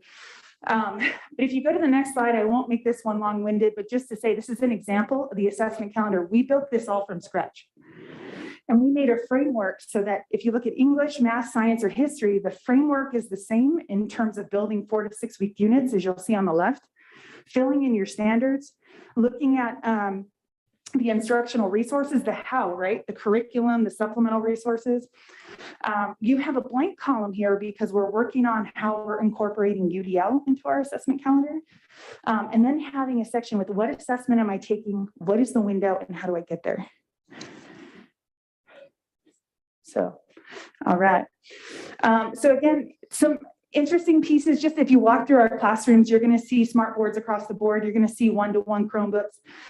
You're going to see UDL. You're going to see Avid. You're going to see students learning. You're going to see a variety of strategies. So I won't go too in depth in there, but I welcome you to come through and to see what our kids are doing. This specific class you see in the pictures is the 6th grade Avid class, and their ability to already do the Cornell or double column notes in terms of Avid is phenomenal. If you really take a look at those pictures and how they develop their notes, it's phenomenal. And they've actually gone to other 6th grade classes to teach them how to do Avid notes, which is pretty cool for a 6th grader to feel empowered in that way. The next slide I'm going to give to you is some data on attendance and discipline trends. And because I would like you to meet our wonderful new assistant principal, Mr. Gomes, I'm going to have him take this slide. Thanks, Ms. Whitson. Before I start, I want to say I love this district. I love MPH, and it is an honor to be addressing the board and members of the cabinet. Thank you for having me. Attendance, our current enrollment is at 584 students. 56% approximately are socially, economically disadvantaged. Approximately 11.4% are English learners. Our trends of late in January, 87.3%. We can attribute some of that to the busing situation. And I know it's not a competition, but I'd like to congratulate LAE. It's notable. Good job, Veronica. Our average rate of attendance in December is 90.7 and 92% in November. Our discipline data, cause, attempted to cause, threatened to cause, physical is 62%, bullying, 21 instances. These are just instances, not percentages, obviously. Disruption, defiance, 20%, and obscenity, profanity, vulgarity, 19 incidents. The trends of the occurrences, October is our most heavy month. I would like to note that was before I got there. 8th grade, 63 incidents, 7th grade, 58 incidents, 6th grade, 49 incidents. And the most common time of this is Friday afternoon, which is a shame because they're just so close to the weekend. So close. There's some more numbers here. There's some graph out with our attendance. We're staying steady at about mid 580s. All right. Thank you. Well, jump in whenever you want. Jump in whenever you want. So that next slide that you see, again, we'll go kind of quickly through the rest of this. It's just kind of giving you an action plan in terms of attendance and discipline. And so you have a slide on the preventative approach and the restorative approach. Okay, your preventative approach is going to be things like our positive school culture plan that we update each year that has things like the PBIS expectations assembly, the Lion Loop, the tier 1, the tier 2, every day counts. Leading up to that principal's field trip at Sky Park, academic rewards, the PBIS expectations assembly I want to highlight briefly, and I do have copies of our recent assembly if you'd like those. We just did our second semester PBIS expectations assembly, and you know, nothing says love like don't do that on Valentine's Day. And especially no physical contact. So we reviewed those expectations, and those were key because there were some really important pieces that our students were involved with recently that we wanted to highlight with them. And we changed the venue. We used to do it in the gym, and we changed it to the cafeteria because the kids were saying, we can't really totally hear you. And eyes were opened.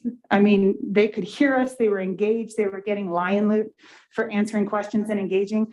And so I think this was one of our best, but it was a pretty serious one. I always say that the counselors helped me wrap the serious in a hug because they're real sweet in the front, and then they end it with like PBIS and more Lion Loop. And in the middle, I shared information with them about reporting. So we took a page from the high school, and you know, they did the QR code and the posters and everything. We talked to our 8th grade, that's same student, she has a lot to say. She's a great insight for me. But so we went in and talked with some 8th grade kids, and they said, well, if you put a QR code out there, I'm going to pull my phone out and then I'm going to get in trouble. So the 8th grade student said, why don't you just put it in our student bookmarks? So we created a Google form that's available in their student bookmarks, and it automatically sends Mr. Gomes and I an email. The same questions on the physical version, but we reviewed this with them and showed them how to access it on Monday so that they know how to let us know what's going on. because we recognize that middle school is the hardest time to say something, which is why their perceptions continue. They feel as though they're not heard or valued because they've never told anyone that they've been hurt or that these things are happening. So that's another big new piece, I would say, is that digital reporting form. And then we went over some of the big ones for middle school, which essentially are, no physical contact at MPH for a variety of reasons. Pictures and videos, social media, possession, fights, reporting, what a no contact contract is and a do not place. We wanted to explain these things to our students because if we're preventative, they're less likely to get involved. And at the end of it, kind of one of those, to the heart conversations that they are our best resource. If they want to see a change, they have to be part of it, and that they can positively impact others. They can positively impact each other and have a better day every single day. Because we know 5 seconds can ruin it, and one post on social media can ruin it. And we don't want that for our kids.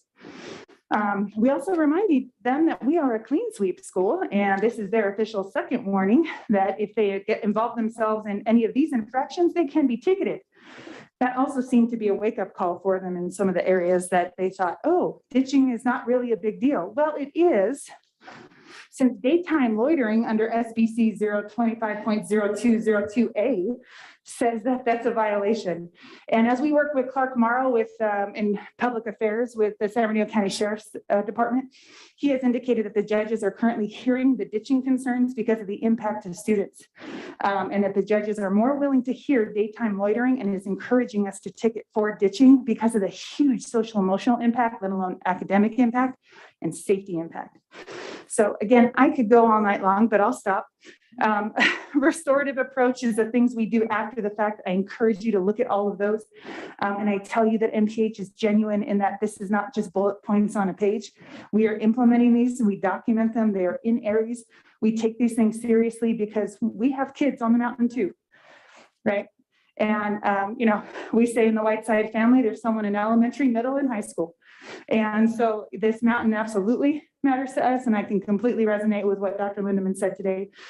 We 100% care and we give 1,000%. And it bothers us if we feel like a family, can't reach us or feels like we don't care, because we really, really do. Can I ask a really quick question? The Student Culture Committee, what is their task, so to speak, in terms of because I mean, obviously it's not restorative justice per se. So what is it exactly? So that Student Culture Committee we created prior to Dr. White coming for the equity conversation. She implemented that very first meeting, but we want to keep that going. I want to say it was probably 5 years ago, when we used to have, I believe it was cabinet members that came on campus at all the sites, and they would talk to the students and ask them questions about how they feel about being at school.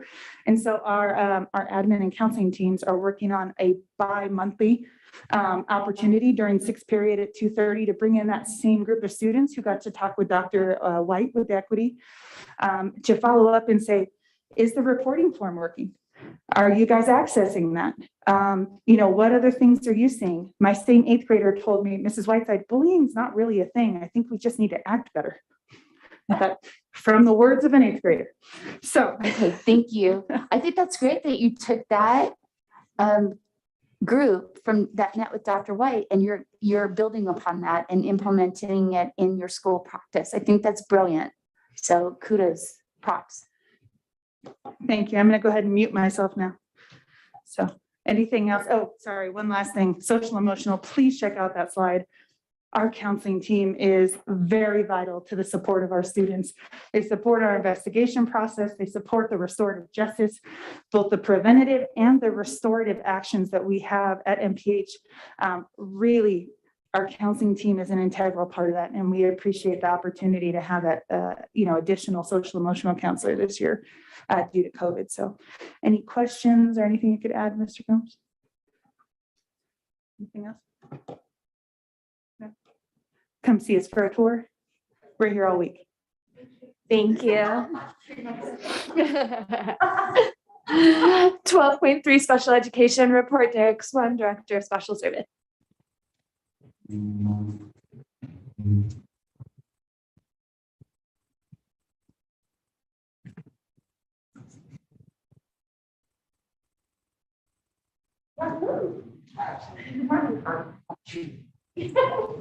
You've been voted off the island.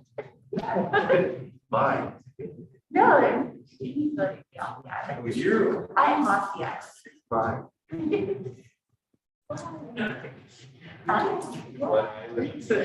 Yeah, don't, yeah, you're right. So I am not on that island. Madam President, distinguished board members, Superintendent Mrs. Murphy. I'm here tonight to give you an update for our special education in Rim of the World Unified School District.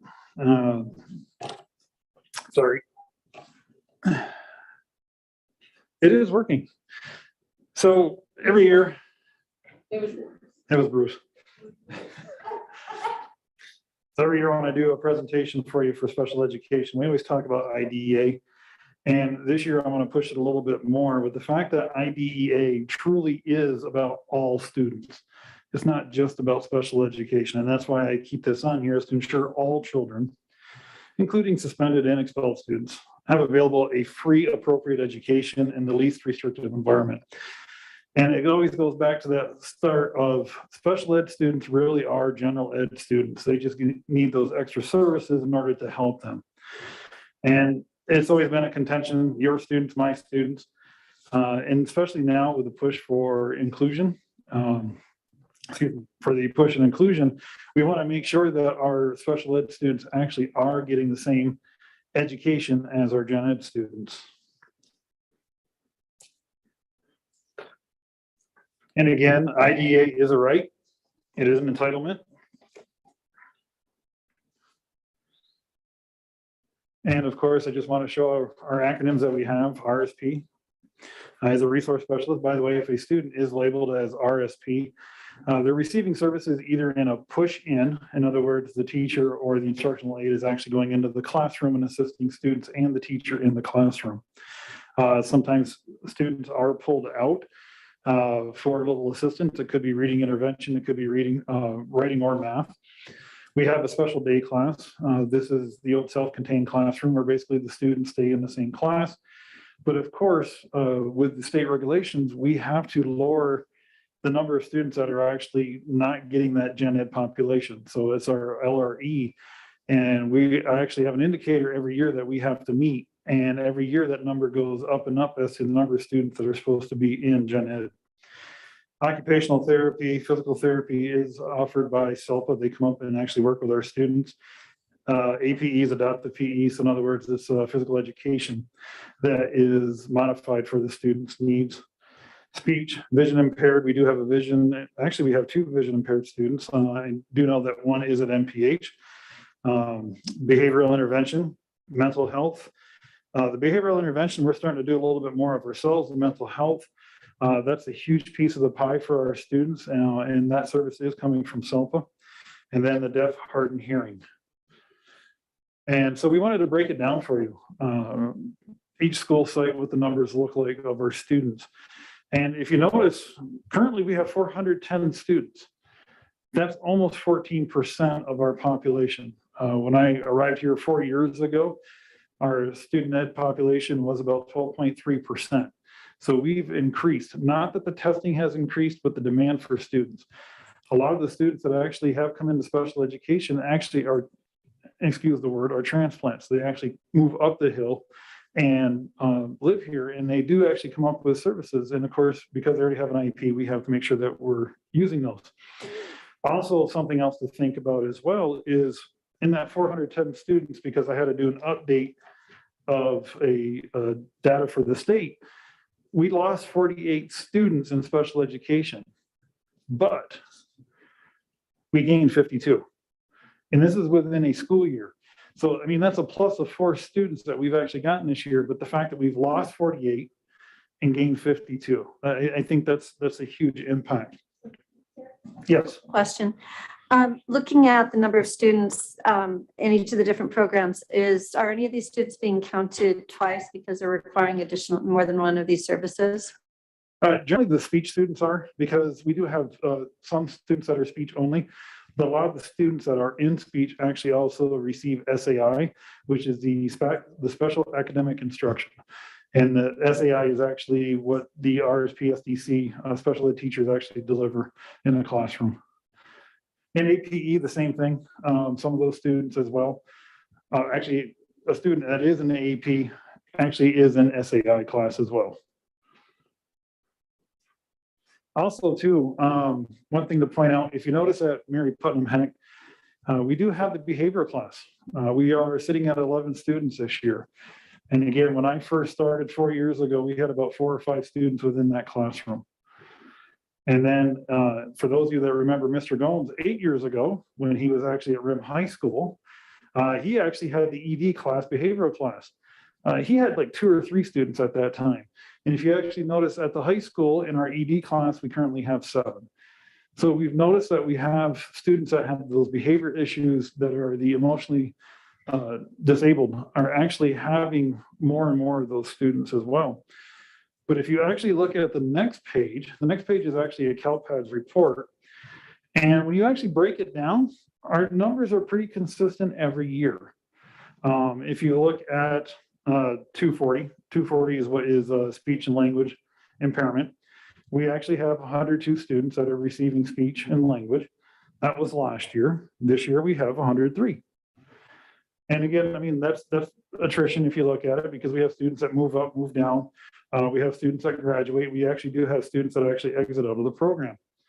If you look at 290 SLD, again, very similar. Autism, 320. They're saying now with autism, almost 1 in 6 children actually qualify for autism, just because the way that they've noticed how that is. And not to get too much into it, but Madam President, you may know that they've actually started changing how autism is actually talked about. It's no longer about being on the spectrum. So we've actually been pretty consistent. A lot of districts actually have now seen that they're overqualifying in OHI, other health impairment, because of the anxiety, because of depression, because of COVID. They're really seeing those numbers go up. So what's been going on this year? I kind of got a bit of a surprise. December, we had Laura Miller actually retired. I thought she was going to do it in February. I thought it gave us a little extra time, but it was like, nope, I'm done. So right now, we did interviews back in January. We do have a student fellowship intern that can be in the classroom. I know Morgan, Mr. Haley, is actually helping her with the county and the state working on her credential. I'm also trying to acquire a supervisor to assist her through her time. Dr. Griggs also informed me of a program called Tiny Eyes. It is a virtual program, which the children see the therapist. It works more for middle school and high school because the little kids usually get lost in that. So I've got information on that if we need to move that forward. In that direction. PWN is a prior written notice. Basically, it's a formal letter to the parents saying this is what's going on. So I informed the parents that we haven't had a speech therapist at MPH. Basically, we're looking at 6 weeks of services that were lost. We will look at compensatory education, as we had talked before, and make up those minutes that they've actually missed.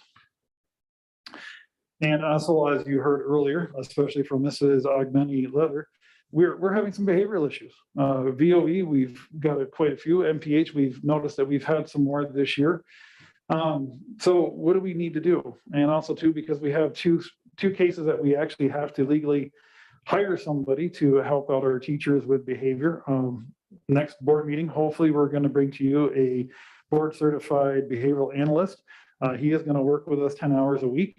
He'll be here once a week in the classroom and 3 hours virtually to support those teachers. So hopefully we're going to move forward on that, because that'd be really good progress.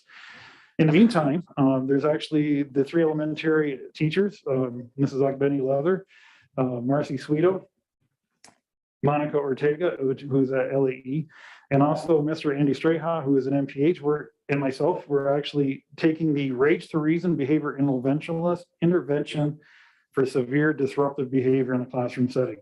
It is a 6-day training. And the good thing is they're actually recording it. So if a teacher has to teach because we don't have the sub coverage, they can actually go back, watch the video, work on our homework. We have homework due next week. And then our final is actually next Thursday. And if we pass our final, we actually become certified. So, and then that also through the workshop, we have a year of a BCBA online to assist us anytime. So it's a really good investment because we've got some ideas that we can actually help gen ed teachers. So Bruce, I might be coming your way.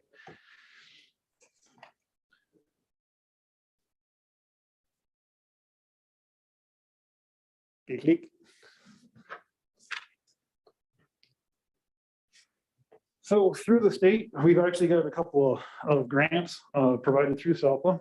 The first one is actually called the Alternative Dispute Resolution Plan.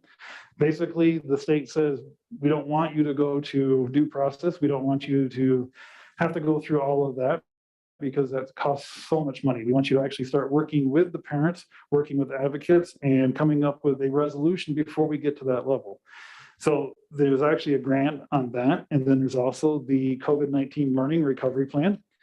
The money has to be used by June of 2023. So basically it's a 2-year grant, but it's just one set of money. So the ADR, it's early intervention. It's basically trying to get out, let parents know what ADR is, hopefully that they start requesting it. It's keeping those relationships with the parents and the staff. It's a huge piece because once you go into a due process, those relationships are broken and moving forward is really hard sometimes. And again, it's conducting voluntary alternative dispute resolution activities. Part of the money that we're doing is we're actually going to train some teachers. We actually have a school psychologist and a high school counselor that's part of the program. And basically they're going to start working with the teachers and hopefully we can open up some workshops to the parents and actually have our parents involved as well. So we don't have to worry about those due process pieces. Also we have to develop and implement plans to identify and conduct outreach to families, language barriers. So it's also working with primarily our EL population, but we also do have a translation service that we can reach out to if we need to. So with the learning plan, impacted areas, those are all the impacted areas that the plan covered. If you notice, the bold ones are the ones that we actually went through and chose to actually support our staff and our district. The biggest ones are the last 3, assessing students who are waiting for initial IEPs, completing overdue IEPs, and other impacted areas. And part of the other impacted areas is because of the fact that we didn't have enough people to do the assessments because of COVID. We got backlogged. We have those letters from the CDE saying this is where you are, this is where you need to be. It was that you have to drop 10% every month. So we actually went out and we hired a school psychologist through an NPA. The grant is paying for that. She is paid through to June. So we've actually, last I saw, we're pretty well on track to do what we need to do. So what we have to do is we actually have to select the impacted area. And then we have to plan for those activities. And then we have to show those expenditures. So every quarter I have to turn into SELPA, this is how much money we've been using. Because again, the money that we don't use goes back. So back to the assessing students waiting on those initial IPs, basically what we did was we said that's our plan. Our plan is to hire the school psychologist. Also, we have some additional funds for staff. Because what we did during the summer is if they actually came in and helped assess students, they actually got paid for that as well. And so that was the plan to get our numbers down for our initials and also our overdues. So with that, thank you very much. Do you have any questions? Okay.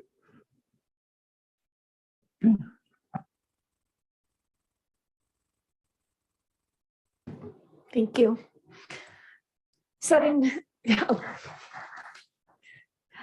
direction, 12.4 legislative update report, Trustee Gardner.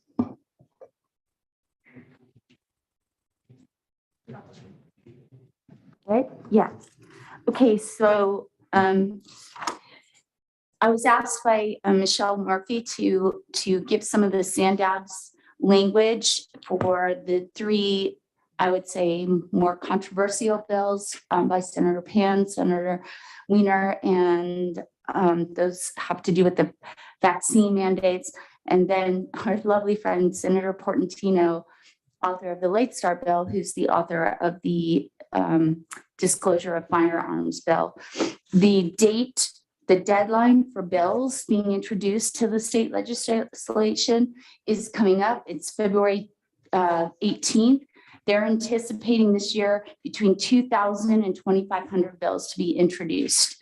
I know it's crazy. One of the bills is in regards to the COVID paid sick leave. I'm sure you guys all know about that. So there you go. In your board docs, I put the entire ledge report in this time so that you have kind of an idea of the amount of bills that are affecting kids, education, or somehow affecting the family household that would affect education. Some of the ones that I want to point out, right now, SANDABS hasn't taken positions on any bill right now because they're waiting till that 18th deadline, and then we're going to start taking positions on the bill. What happens is that when SANDABS takes a position, a letter is written to the authors of the bill stating our position, whether we're in support, in opposition, or we oppose unless amended. So, and then we try to work with the authors. Our Capital Advisors is our partner. They try to work with the author of the bill to look at the amendments that we discussed in SANDABS. So that's kind of how the process works. So some of the ones I want to point out to you, one isn't specifically education, but it's interesting if you're someone who likes football. AB 1348 by Assemblymember McCarty has to do with brain injuries in youth football players. So the bill would require the Surgeon General, they're talking about convening a commission to investigate issues related to the risk of brain injury associated with participation in youth football, and to provide recommendations to the governor and legislature on strategies to reduce the risk, including the minimum appropriate age for participation in youth tackle football. I'm sure there's some coaches that would be concerned about that. So just wanted to bring that up. Next, we have AB 1609, the Mariucci bill. That is one of the ones that Jordan has been talking about, which is about, and Jenny, which is about reformulating the funding for us. This bill would instead calculate the funding for the 22-23 fiscal year, would require the greater of the 2019, 20, 2021, 2022, or 2023 fiscal average daily attendance for purposes of apportionments under the LCFF. I know that was a lot, but basically what Jenny said, let's not just use a really bad year this year because of COVID, but let's go back, look at an average. Then moving on to some Senate bills that are interesting. We also have a related bill that's kind of the same, which would be, this one, SB 3. I brought this one up because of Heather Dominguez, because I just feel sorry for you. You're going to have the special education addendum. Now, this bill, check this out, Heather, would require the State Department of Education to develop on or before July 1st of 2023, a local control and accountability plan portal, And guess what you get to do? Commencing January 1st of 2024, it would require each LEA to annually report to the department the types of services on which it spends its supplemental and concentration grant funds using the portal developed by the Department of It. Yeah. I was like, are you kidding me? How come they can't just read this stupid LCAP? I don't get it. It's there. You fill it out every year. Every school district does. Why do we have to have another portal with yet another way to say what we're doing? What blew my mind. I thought, I just feel sorry for you. I really do.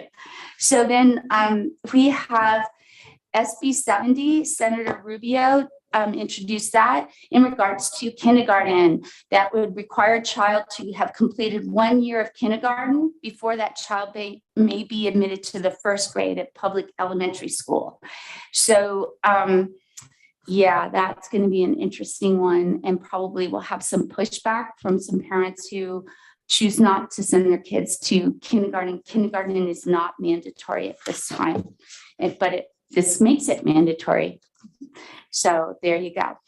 Then Portantino, we're not always going to diss on him. He has SB 387, which is focusing on youth mental and behavioral health. And this law, it kind of is a double-edged sword. If there's money for it, it's great. If it's not, it becomes an unfunded mandate, then it sucks.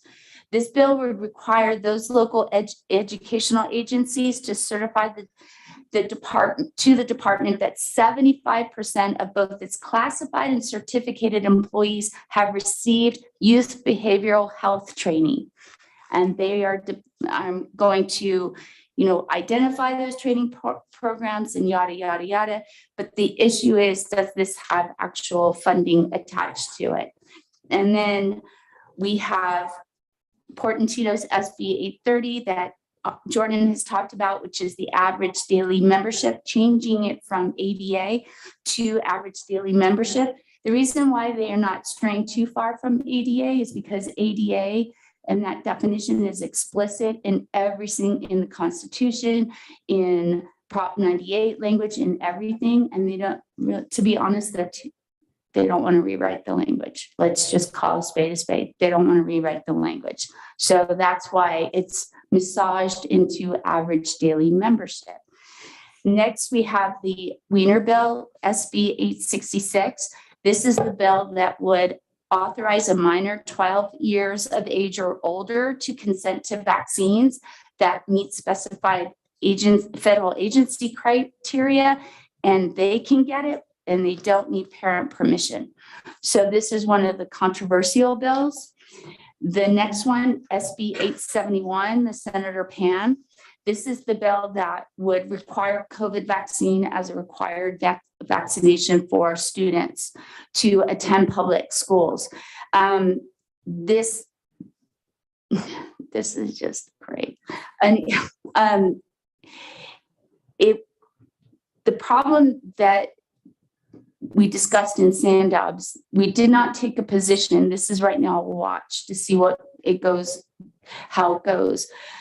But the definition of fully immunized, what my point in Sandobs is, while this has great intentions, the kindergarten shots that we're used to have been developed decades and decades ago, have been proven effective, are part of the course, so to speak, of combating and eliminating diseases like polio. This vaccine is fairly new.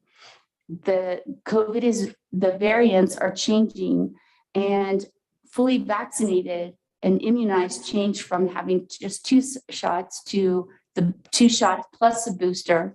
And the booster hasn't even been approved for kids yet. And then the drug companies are saying, well, we don't know if you're going to need another booster as the variants come along, because they've already seen the decrease in effectiveness in the Omicron against the Omicron. And then they're trying to work on another version of the COVID vaccine. So it's 1 shot again for everything. So fully immunized is changing. It's changed several times in just the last 6 months. So what does that do for our staff, who has to constantly look at student records every time the definition of fully immunized changes? It just, right now, this is a bill that's concerning, because we're still in the infancy really of this disease and the vaccine as it relates to the disease. And to have something in law that's still changing doesn't even make sense. At least that's part of our discussion of trying to grapple with the implications of what this means for schools and school districts. So just kind of putting it out there. I'm not telling you what to vote. I'm just saying that this was a very big concern. And then SB 878, Senator Skinner introduced a school transportation bill that every kid's going to be riding a bus. they get to be picked up and go to school via bus. I just want to know, we haven't discussed this in Sandez yet. I just want to know, are they paying this forever and ever and ever? The extra buses, the extra staff, do they know we're having trouble getting bus drivers right now? So that bill's concerning just for the long-term financial sustainability of this. And then the other bill that Michelle talked about was SB 906, the Portantino bill, which is the mass casualty threats firearm disclosure. And what it's basically requiring is the State Department of Education in consultation with the Department of Justice to develop model content to use by local education agencies, school districts, related to a threat or a perceived threat of an incident of mass casualties at a school.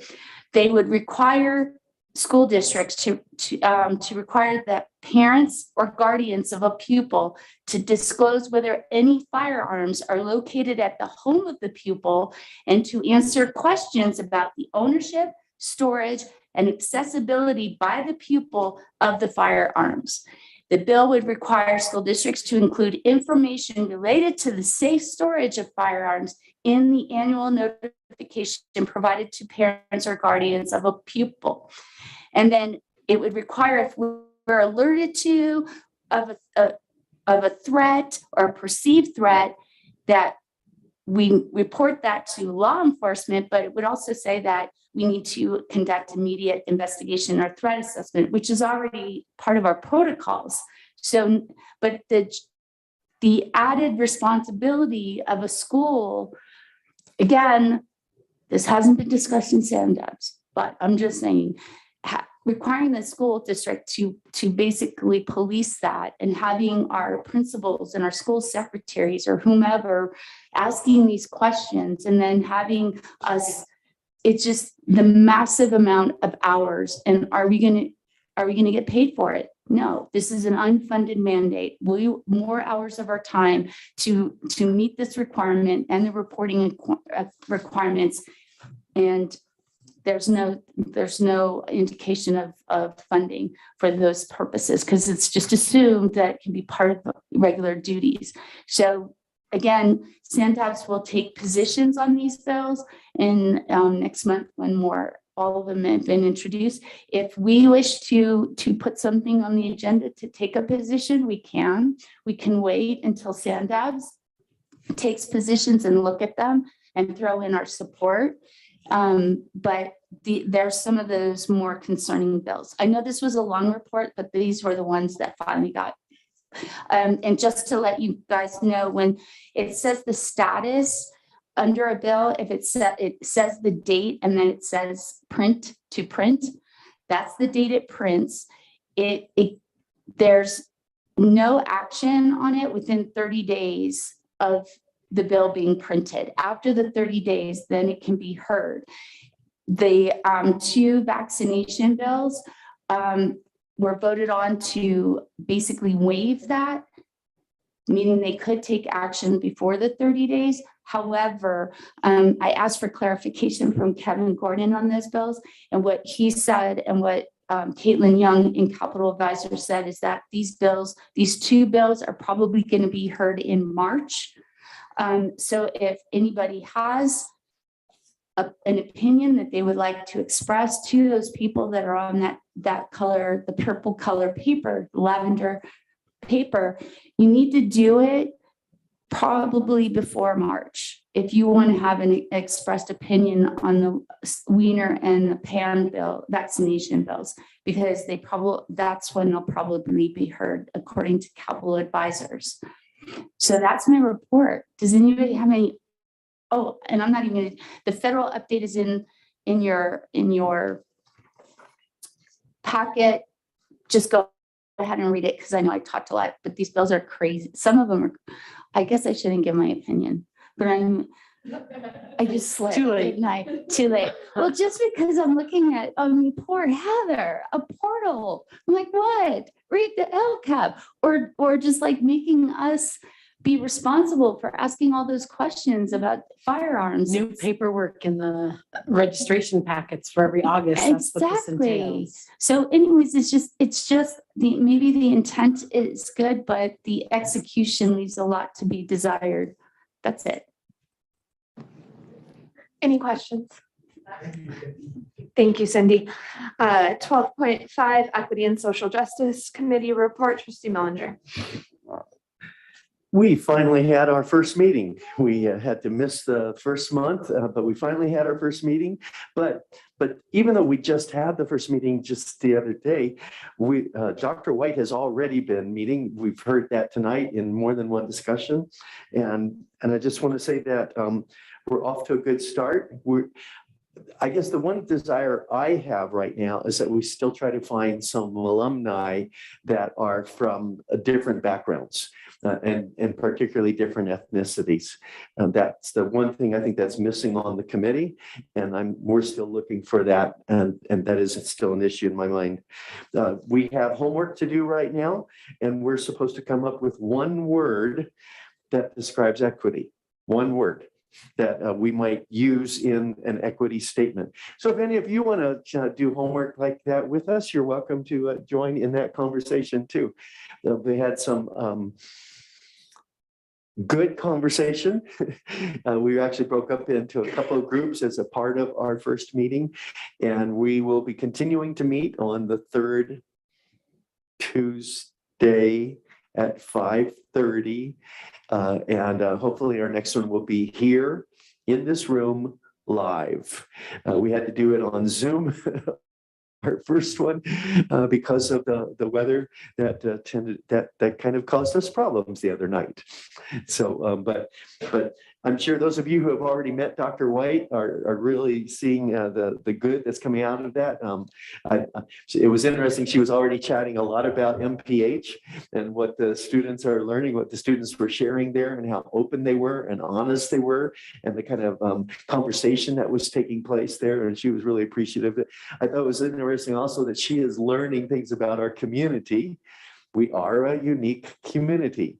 And she was learning some of the uniquenesses as well of the differences between some of the people that come from Crestline and some of the people that come from Lake Arrowhead. Ladies, you see that in your elementary schools as well. And so it was a good meeting, a good start, and we'll be looking forward to setting up some of those listening sessions coming down the road. Any questions?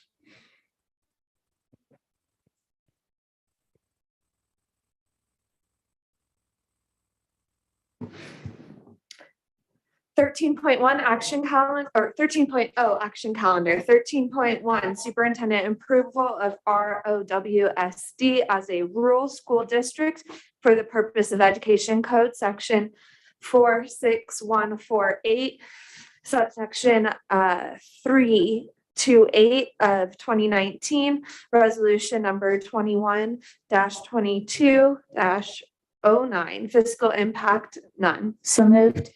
Second. Any discussion? This is because of Senator Portantino's late start bill. If we are defined as rural, especially under our E-rate. And it's just to make sure that we're not blindsided by any further actions on this bill. This was suggested by, I think, Capital Advisors and our attorneys. So I worked with the attorneys on the definition using our E-rate status as rural. And they said that would help us since we are not planning to implement the late start bill because we can't because of the fiscal impact. Thanks for putting this together, Michelle. You're welcome. Calling for the vote, all in favor? Aye. Aye. Any opposed? Motion passes unanimously. 13.2 superintendent approval to vote up to 6 candidates for the 2022 California School Board Association CSBA Delegate Assembly for Subregion 16-B. Delegates will serve 2-year terms beginning April 1st, 2022 to March 31st, 2024. Fiscal impact, none. Can I get a motion? So moved. Second. Jordan was first and Bill is second. Cindy is who I would like to propose as a candidate. Yay, me. So excited. Any other Yes. proposals? Cindy? Go ahead. Does somebody, I'm going to read off some that I already have worked with and I think are awesome. Christina Cameron Otero from Needles. She's amazing in bringing really small isolated school districts issues to the conversation. Barbara Dew, Victor Valley Union. She has been on it forever and she's really vocal. Clayton Moore, James O'Neill from Redlands Unified School District, and Scott White has been really awesome from San Bernardino City Unified School District, a larger school district who has a very, very diverse population. So those would be my recommendations for discussion. I don't have any objections to that list. Same here. Same. So. So calling- just repeat, can we repeat their Yeah, names? can we, is it okay if I just do first names? Mhm. So we're going to put forward the calling for a vote for the 6 candidates being Cindy, Christina, Barbara, Clayton, James, and Scott. All in favor? Aye. Any opposed? Motion passes unanimously. 13.3, Superintendent, approval of the superintendent search proposal for Rim of the World School District. CBCSS provides this service free of charge for districts in San Bernardino County with under 5,000 students. Fiscal impact. Yeah, motion. And Mr. Brady is on Zoom. If you have any questions for the contract, he's been patiently waiting since 5:30. Aw, Mr. Bray. Thank you. Mr. Bray. Can I get a motion first? I make that motion, Dick Bray. I'll second that. And Jordana. And discussion and or questions for Mr. Bray. Well, Mr. Bray, since you're here, I don't want this to be for nothing for you. Can you explain a little bit about the service that SBCSS provides free of charge and why it's free of charge? Yeah, well, yes, I'd be happy to. First of all, why it's free of charge is because Ted Alejandre, the county superintendent, has been, first of all, very concerned about getting really good, long-serving, excellent superintendents into positions in all of our 33 school districts. And he knows that it's more difficult to do a really high quality search, which is expensive, for the smaller school districts. And about almost 40% of our 33 districts are small school districts below 5,000 ADA.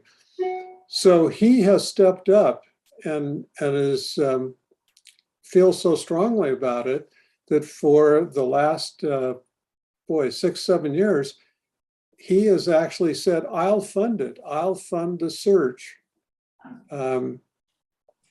for the county to do a high quality search, and I'll put together a team of retired superintendents that will do this the searches for us. And so he has, and by the way, for larger districts in the county, he pays half of the cost if they go with us through the county. He put together five former superintendents, and we've done quite a few searches and done them very successfully. And I think we're working on increasing the longevity of superintendents countywide. And that was really important for him. One of the things I was pleased to see is the support goes beyond just the search, but also helps obviously with the interview process, but also the transition. So have you had, that was really fantastic to see.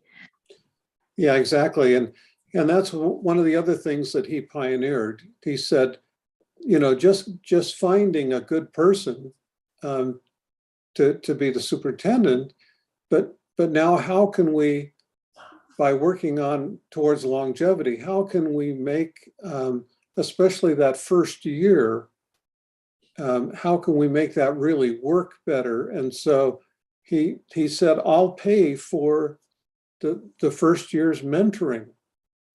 And that includes, so that's 45 days, 40 hours of mentoring that he pays for. And that's really helped. And then ongoing, the informal evaluations and formal evaluations that we facilitate really help with that, help build trust and really work on trust and teamwork. I'm hoping you might be able to alleviate a concern of mine. Do you know at this point how many different districts are searching for superintendents at this point? Yes, quite a few. If you read EdCal, I think in the last EdCal there were 11 districts statewide, and each week when EdCal comes out, there's a couple more to add to that. So this is the time of year when superintendents are announcing retirements, and so this is always a very heavy year or heavy time during the year for recruiting superintendents for the following year. We were recently told that there are 1,500 superintendent openings across the nation right now. Oh, wow. Yeah. To put that in perspective, there's about 1,000 school districts in the state of California. That's correct. Yes. Yeah. Mr. Bray, would you mind just kind of reviewing the timeline a little bit? I'd be happy to. Yes. With your approval tonight, we will start right in working. And what we're proposing to do is open the position on March 14th. Now, our plan is to really do two things in terms of really casting a wide net. One is statewide, putting the position in job boards and publications that are statewide. And so that would be EdJoin and AXA EdCal. Those are two excellent ways. EdCal, we would put an ad in EdCal that would appear in March 14, March 21, March 28, April 11th, April 18th, and April 25th. So we would really, those go out to all administrators across California. Those newsletters, they're mailed to them at home. And so that's a great way to do it. We also have started using the Small School District Association in California has a job board, and it's a great resource. We use that also. And then to drill down a little bit, we send a letter from the county superintendent along with the brochure to every school district superintendent and assistant superintendent in San Bernardino and Riverside County, so that goes to them personally. We get that out to them and that notice, and that really helps to get the word out. And those are the two groups, especially locally in San Bernardino and Riverside counties, that we're looking at attracting. We want folks that, if we can, that live locally and get them interested in applying for the position. So that would be those would be activities that we would be doing between February 28th and March 18th. And then as the folks start putting in their applications after March 14th, and by the way, the position will be open for 7 weeks. So again, this really we get the word out. We keep getting the word out for those 7 weeks. So we really cast that net and really try and get everybody possible interested in it. And as they turn in their applications, we do background checks on them. So we call references. We also call people that we know that know them, whether they were listed as a reference or not. We also look at social media. We look at internet. I always check their credentials through CDC. So all of that is taking place during the time the job is open as the applicants come in. And by the way, as the applicants come in, we send those to you so that as applicants come in, you will see them in real time. When we get them, we send them right on to you folks. So there's one little caveat with that. We ask you to sign a little statement that you promise to keep these confidential, these applications confidential. But it really helps you guys having the board seeing them all the time in real time. Now, I will tell you, most of the applicants that we get, the vast majority of them will come in like the last 2 weeks. But it's still important to take the time to get the job promoted out in the educational community and get people to see it. So just before the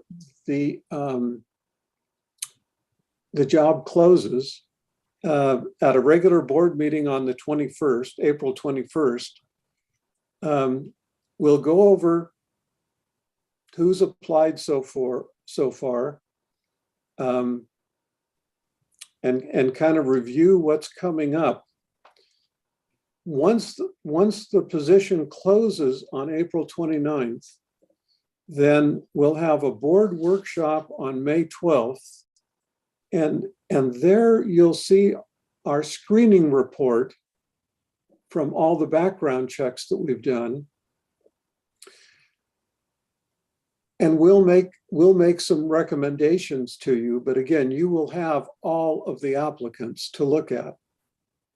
We'll go through each one, the screening reports, and then we'll ask you to decide as a board who you would like to invite to interview. We'll also finalize the interview questions at that board workshop in closed session. Just a clarification, Mr. Bray, is that the board workshop on May 5 or May 12? I'm sorry, it should be May 12. May 12. Yeah. Just know. It was May 12. I'm sorry if I misspoke.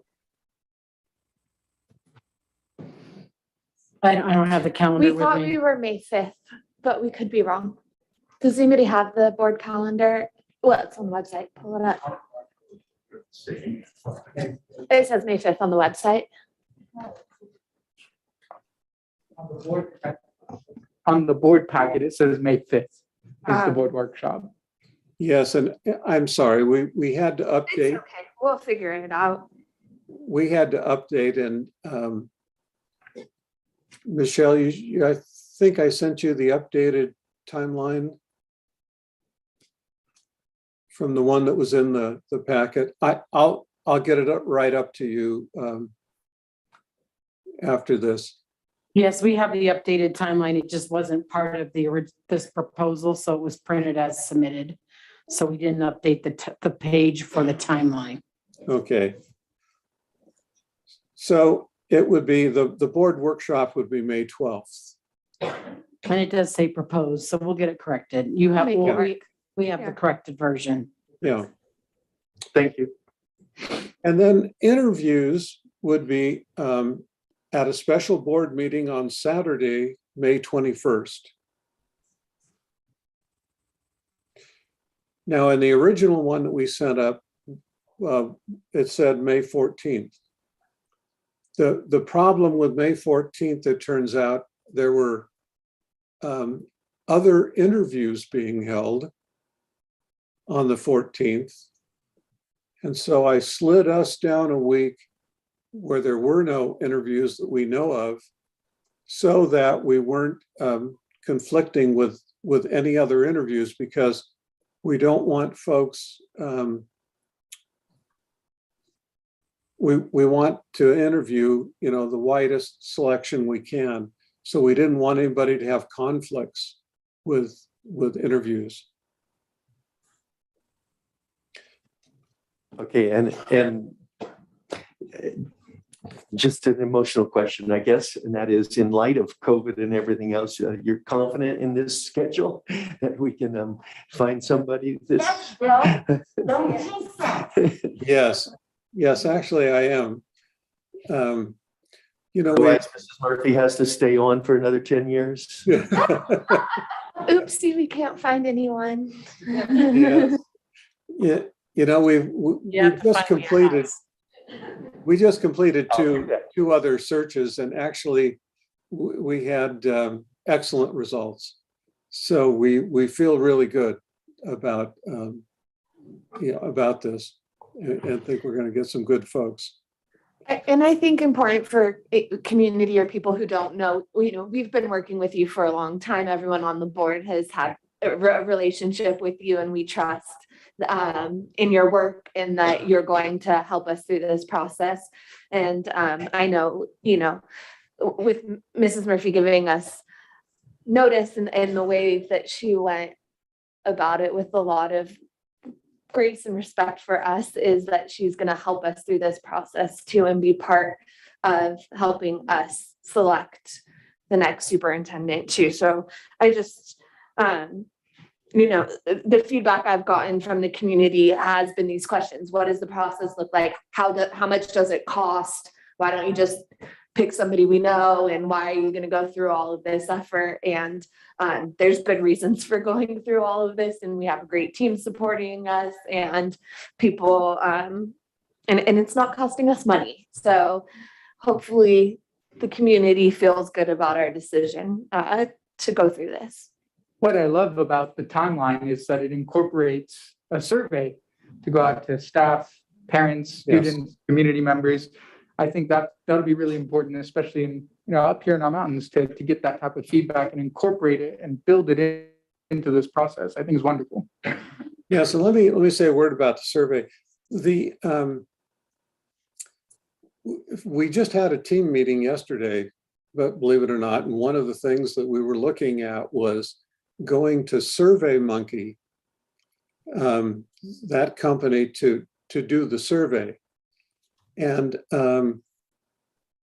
it would be through your website, but you would have a link on your website to SurveyMonkey, and then it would have the survey. So we're looking at redoing our questions to fit the SurveyMonkey format. And we're really working hard to do that quickly, so that we can get that out there and get the results back. Mr. Braid, in the survey, will it have the ability to have comments, the answer the questions, and then like a open comment section, so that if they have something they want to say that doesn't fit within those questions, they can go ahead and feel free to put it on there? We can sure do that. I think that would be great because a lot of people want to express their opinions. And so if we give them a little place to put it, maybe they'll feel heard. Well, we try. I think that what would be maybe priorities to us as prompting questions might not answer all of the questions that or opinions that people might want to share about it. So I think making sure they know it's important that they're heard, not through the lens that we want to see them in. Yes. We asked them, first of all, are they answering from the perspective of a parent or a certificated employee, classified employee, community member? So that's the first thing we ask. And then we ask questions about what personal attributes, what professional characteristics should the next superintendent have to be successful?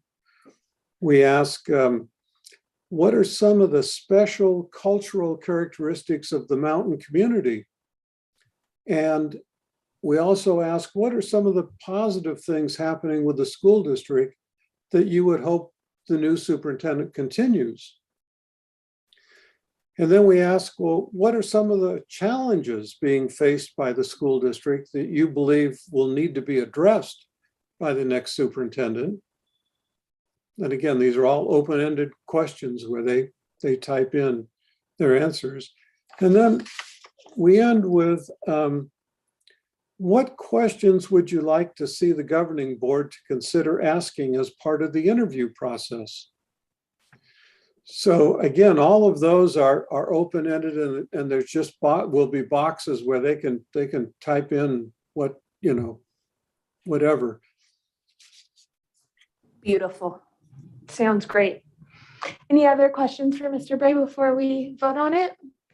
I just want to say that the superintendent search, after Donna Kellogg, that one, I think we looked at using the county versus hiring a company. And I know at that time we were looking at the minimum of like $35,000, $50,000 for a company. Plus there's other expenditures on top of that. And that was way back when. So I'm just saying is that this is awesome service that we get great candidates like Michelle.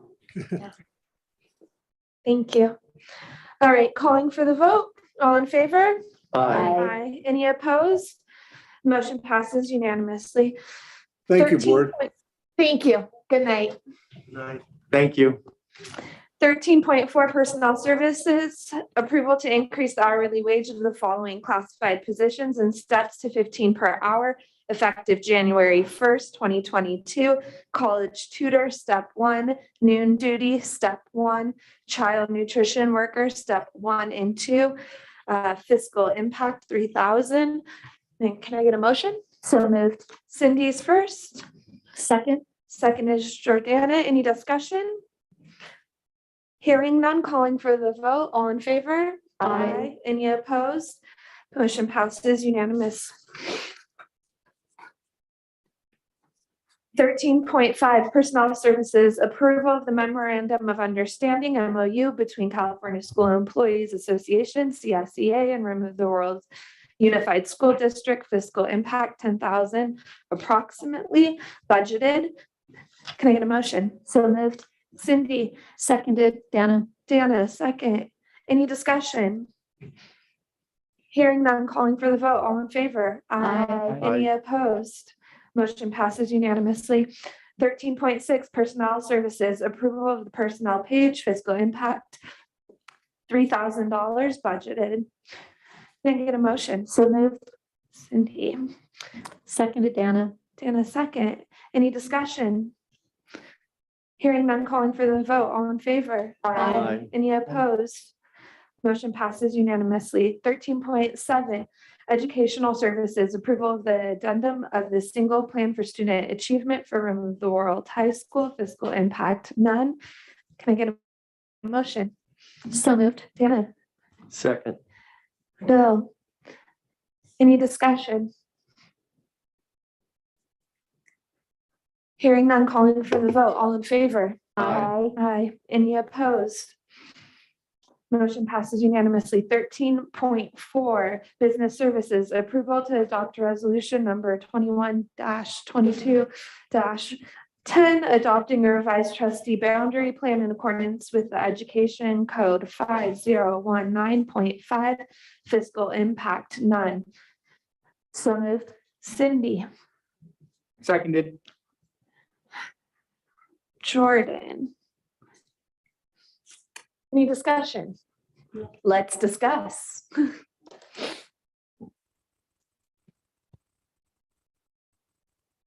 So in our packet, there's really two scenarios to look between, right? Yeah, that's they've been advised, so that the blue area doesn't go into that worst or no best friend. That's okay, they've been advised. Exactly. So what I'm seeing is between scenario 1 and scenario 2, scenario 2, district 1 kind of has like a finger pointing out to the number 2. And in scenario 1, it does not have that finger protruding. Are there any other differences?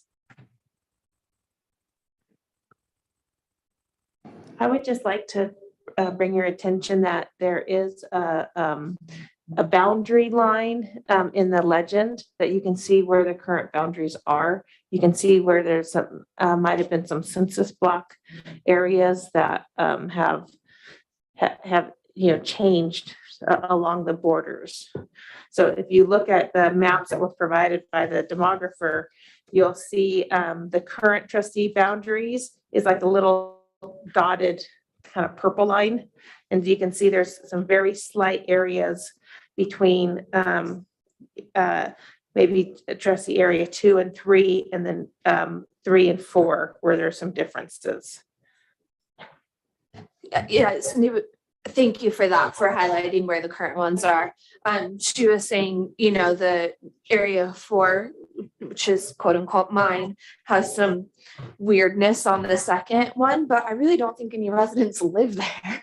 Yeah. So it's a strange place to like spread out. I mean, maybe a handful of residents, but those aren't CHE students. So I think like that's the thing that we kind of have focused on last time is keeping students as close as possible to the trustee boundary areas.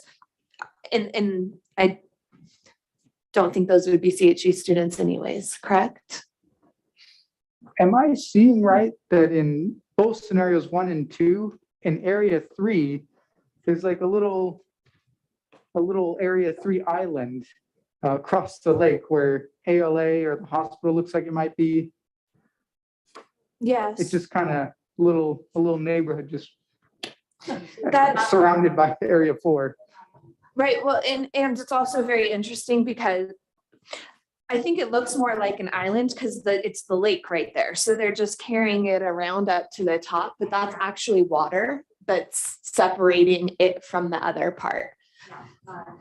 The dam is right there, and so it was just a numbers thing to. I guess I should say it looks like a little a Yeah. little area 3 island, so to speak, because it's surrounded. It does. All around it's area 4, and then borders the lake. Yeah. It's interesting because, I was just thinking that. Never mind, it's irrelevant what I was thinking. I think those are the two biggest differences, correct? And the blue area in area 4 in the two different scenarios, the blue area in scenario 2, that's added. Yeah, and That's really very little population there. Little to no population there, yeah.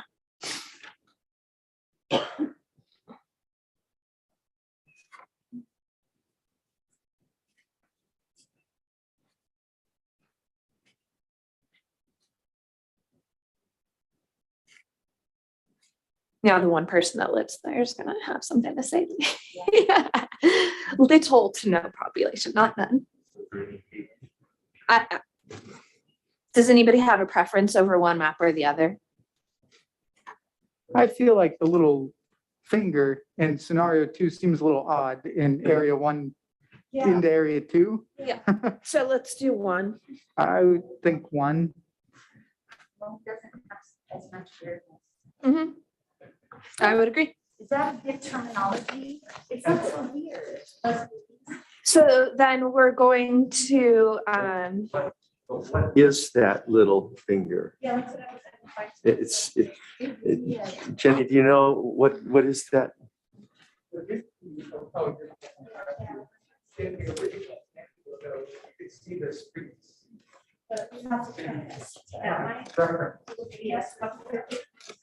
Jenny has it. Well, I gave you all our current map as well. And so if you look at the current map, it looks like it's maybe a little bit off into the Enchanted Forest area. Am I saying that one right? And then, yeah, and then as you're going down, but there's probably a lot of non-residents national forest there. Juliana, that's your backyard where that little finger is, right? Yeah. Or your front yard. Oh, I see. Huh?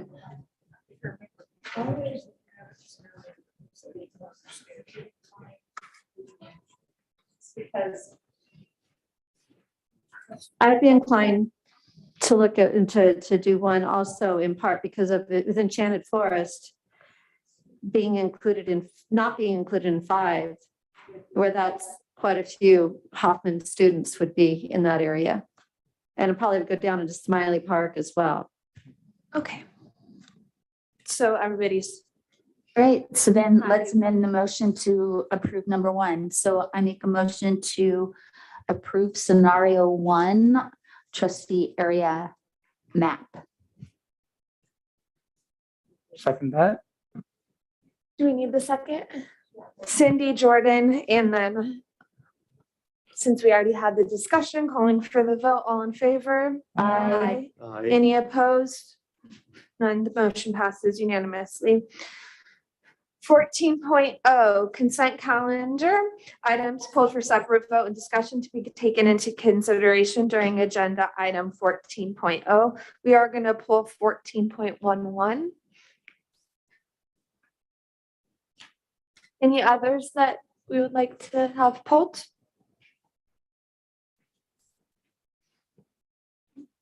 So I need a motion for 14.1, 14.2, 14.3, 14.4, 14.5, 14.6, 14.7, 14.8, 14.9, 14.10, 14.12, 14.13, 14.14, 14.15, 14.16, and 14.17. So moved. Was that Dana? Yeah. Dana? Second. Was Bill? Any discussion? Hearing none, calling for the vote. All in favor? Aye. Any opposed? Motion passes unanimously.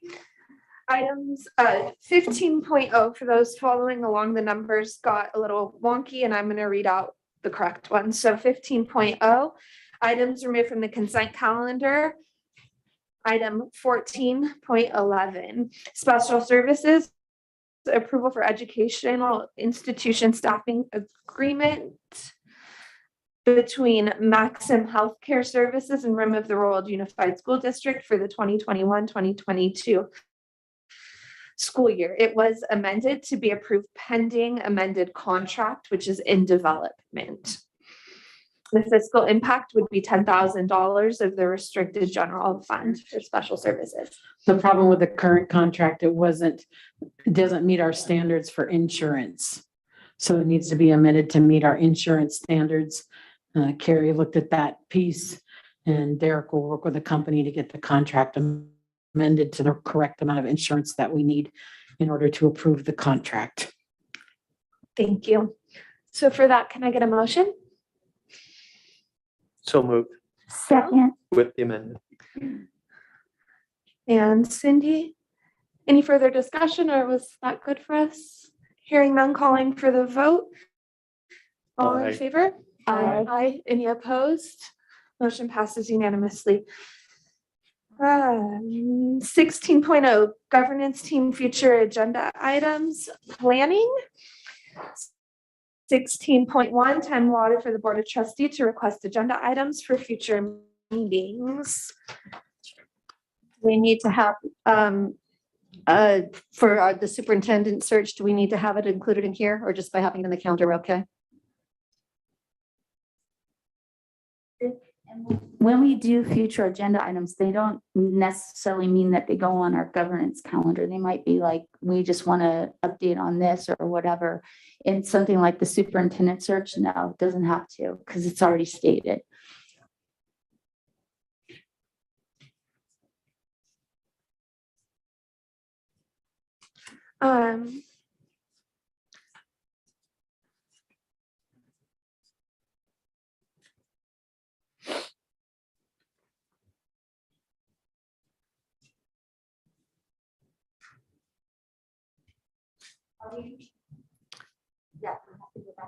We do.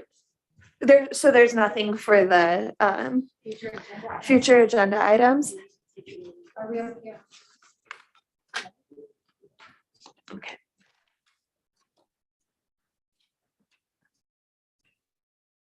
You have to go. Seven- Yeah, okay. 17.0 future meeting dates, regular board meeting, March 10th, 2022 at 5:30 PM. Location will be is to be determined depending on if it will be either on-site or virtual. Workshop board meeting, March 24th, 2022 at 4 PM. Again, location to be determined. 18.0 recess to close session if necessary. It is necessary. The Board of Trustees are hereby recessed to close session at 9:14 PM.